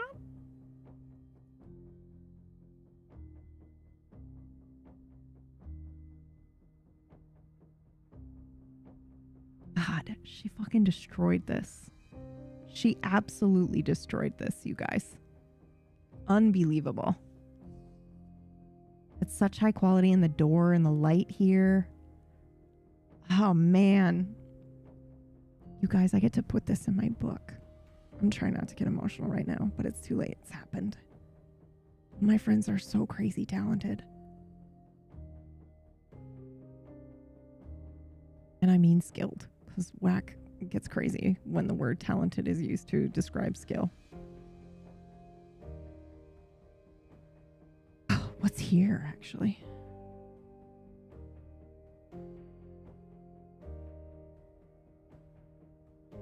Oh my God, I could put labels on these too.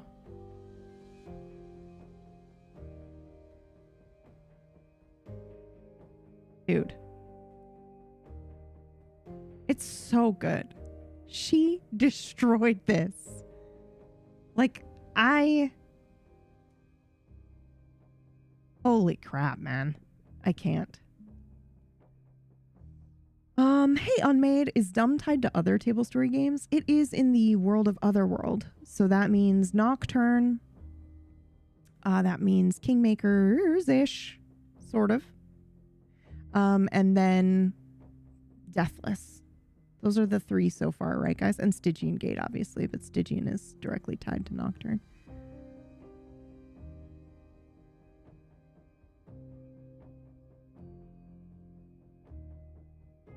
And Deathless is technically a crossover between VTM and Otherworld.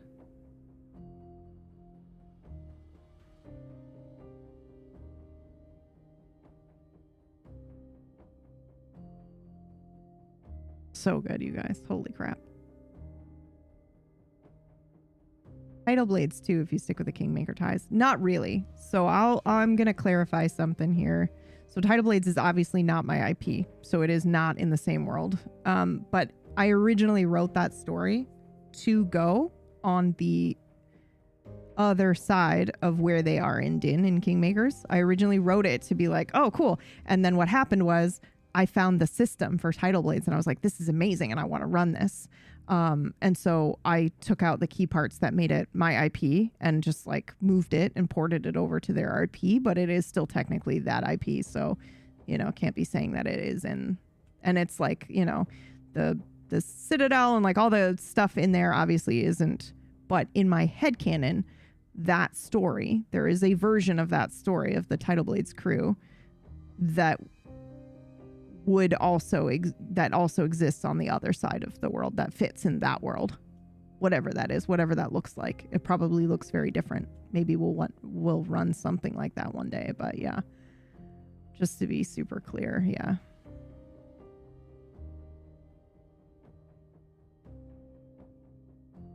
Like Monty Cook Games Tidal Blades. Yeah.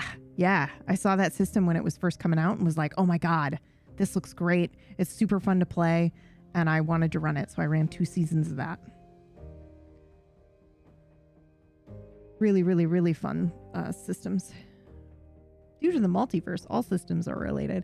Yeah, Brad and I frequently joke, except we're kind of not joking, that all of our worlds exist in Gone. But really, that has other implications too. That like, yeah, each world is their own thing, and Gone is kind of like the chronicler of those worlds that exist in their own. So yeah, it would just be like incredibly far in the future, I suppose. But I don't really imagine Gone using like Otherworld's magic system and stuff like that. To me, that's not the same at all.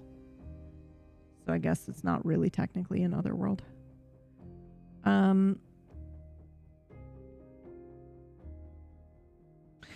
I love that, Drac. I feel like you did tell me that and I freaked out about it.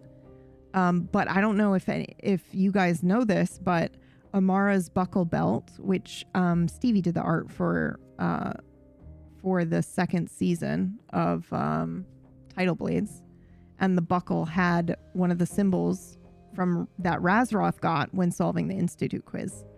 So cool. That's dope. I've been building a shared world setting, so we're playing at different periods in time, but it's kind of like how Stephen King has the supernatural main. That's kind of it too, Unmade. I feel like that's what does he call it? Todash space or whatever? How everything's like weirdly kind of connected.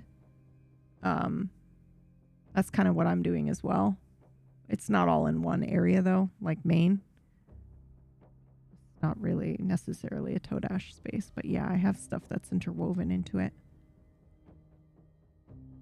But yeah, I'm assuming you saw Dumb and you enjoyed the first episode. If so, thank you. That's super awesome.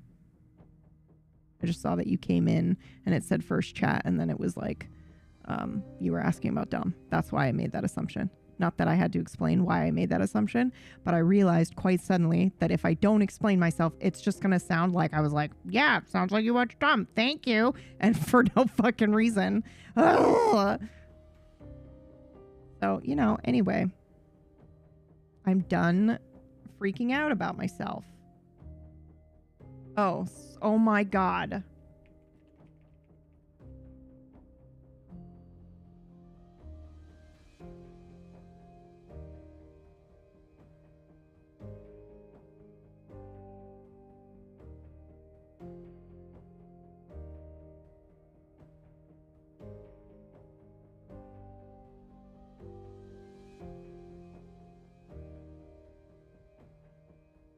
try to check out table stories often as I can, but you know the life of a creator. Yeah, for sure, man. It's like, you know.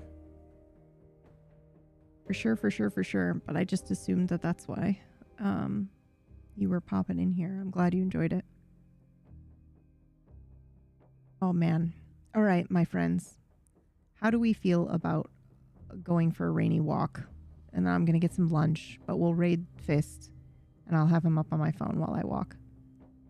Let's do it. Yeah, I think so. I think I need to get up from this chair just because I know I'm going to be here for a couple of hours finishing stuff for tomorrow.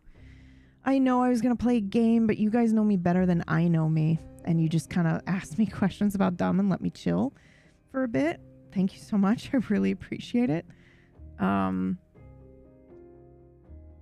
Yeah, man, I can't wait to see what they do with magic. Oh, man, I can't wait to use that part of my system because I haven't yet. I mean, we did do magic and the foundations and the fundamentals of how magic works in Kingmakers just to see if I could explain and articulate the fundamentals to people. And they fucking blew it out of the water. But I have different mechanics now that actually, like, I'm excited to test out, and I haven't done that yet. So, let's go. I'm excited. All right, let me put on the fucking dumb trailer. Oh, God. Here we go. Where is it? Is it here somewhere? It's here somewhere, right? Oh, my God, guys. What is this?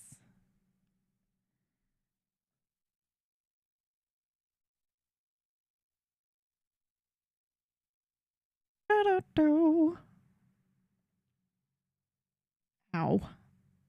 Oh my God. I could have found it first, you know? I could have made sure that I have it on this computer. Oh, I do. Okay. Is this the right one? I don't think this is the full one. Is it? Oh, yeah, it is. Okay.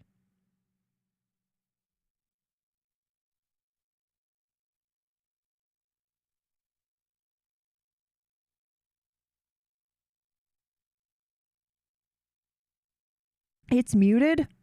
What? Okay, hold on. I'm fixing it. Thank you for letting me know. Oh my God. Okay, hold on. Bam. Tonight we bring you the story of an American veteran who returned from service only to find his wife gone. Mrs. disappeared from her home in October of 19... scarcely a month after her husband shipped overseas. Police reports at the time the story of a veteran just home from a war this spring has come home to a house in Sorrent. Multiple sources this is from her home in October of 19... scarcely a month after her husband shipped frustration. And reports at the time suggested she had left the ghetto 3 years since. No trace of her has been discovered.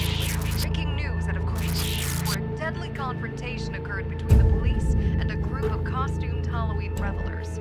The NYPD is reporting their officers encountered what they described as a rowdy crowd along the just after 3 a.m. Witnesses on the scene stated the group of university students were unarmed when shots rang out. One young man was killed on the scene, while 2 more remain in critical condition. A high-ranking casino surveillance director has been fired after allegations surfaced that he interfered with games at rival properties. The man, known in gambling circles as, is accused of using his position to influence outcomes inside competitor casinos. Regulators say the activity may have stretched back months before complaints finally reached him. According to investigators, minor changes to cards, machines, and table position can shift odds without drawing attention. Officials are not confirming exactly how many NYPD is reporting their may have officers been encountered affected. what they describe as a rowdy crowd.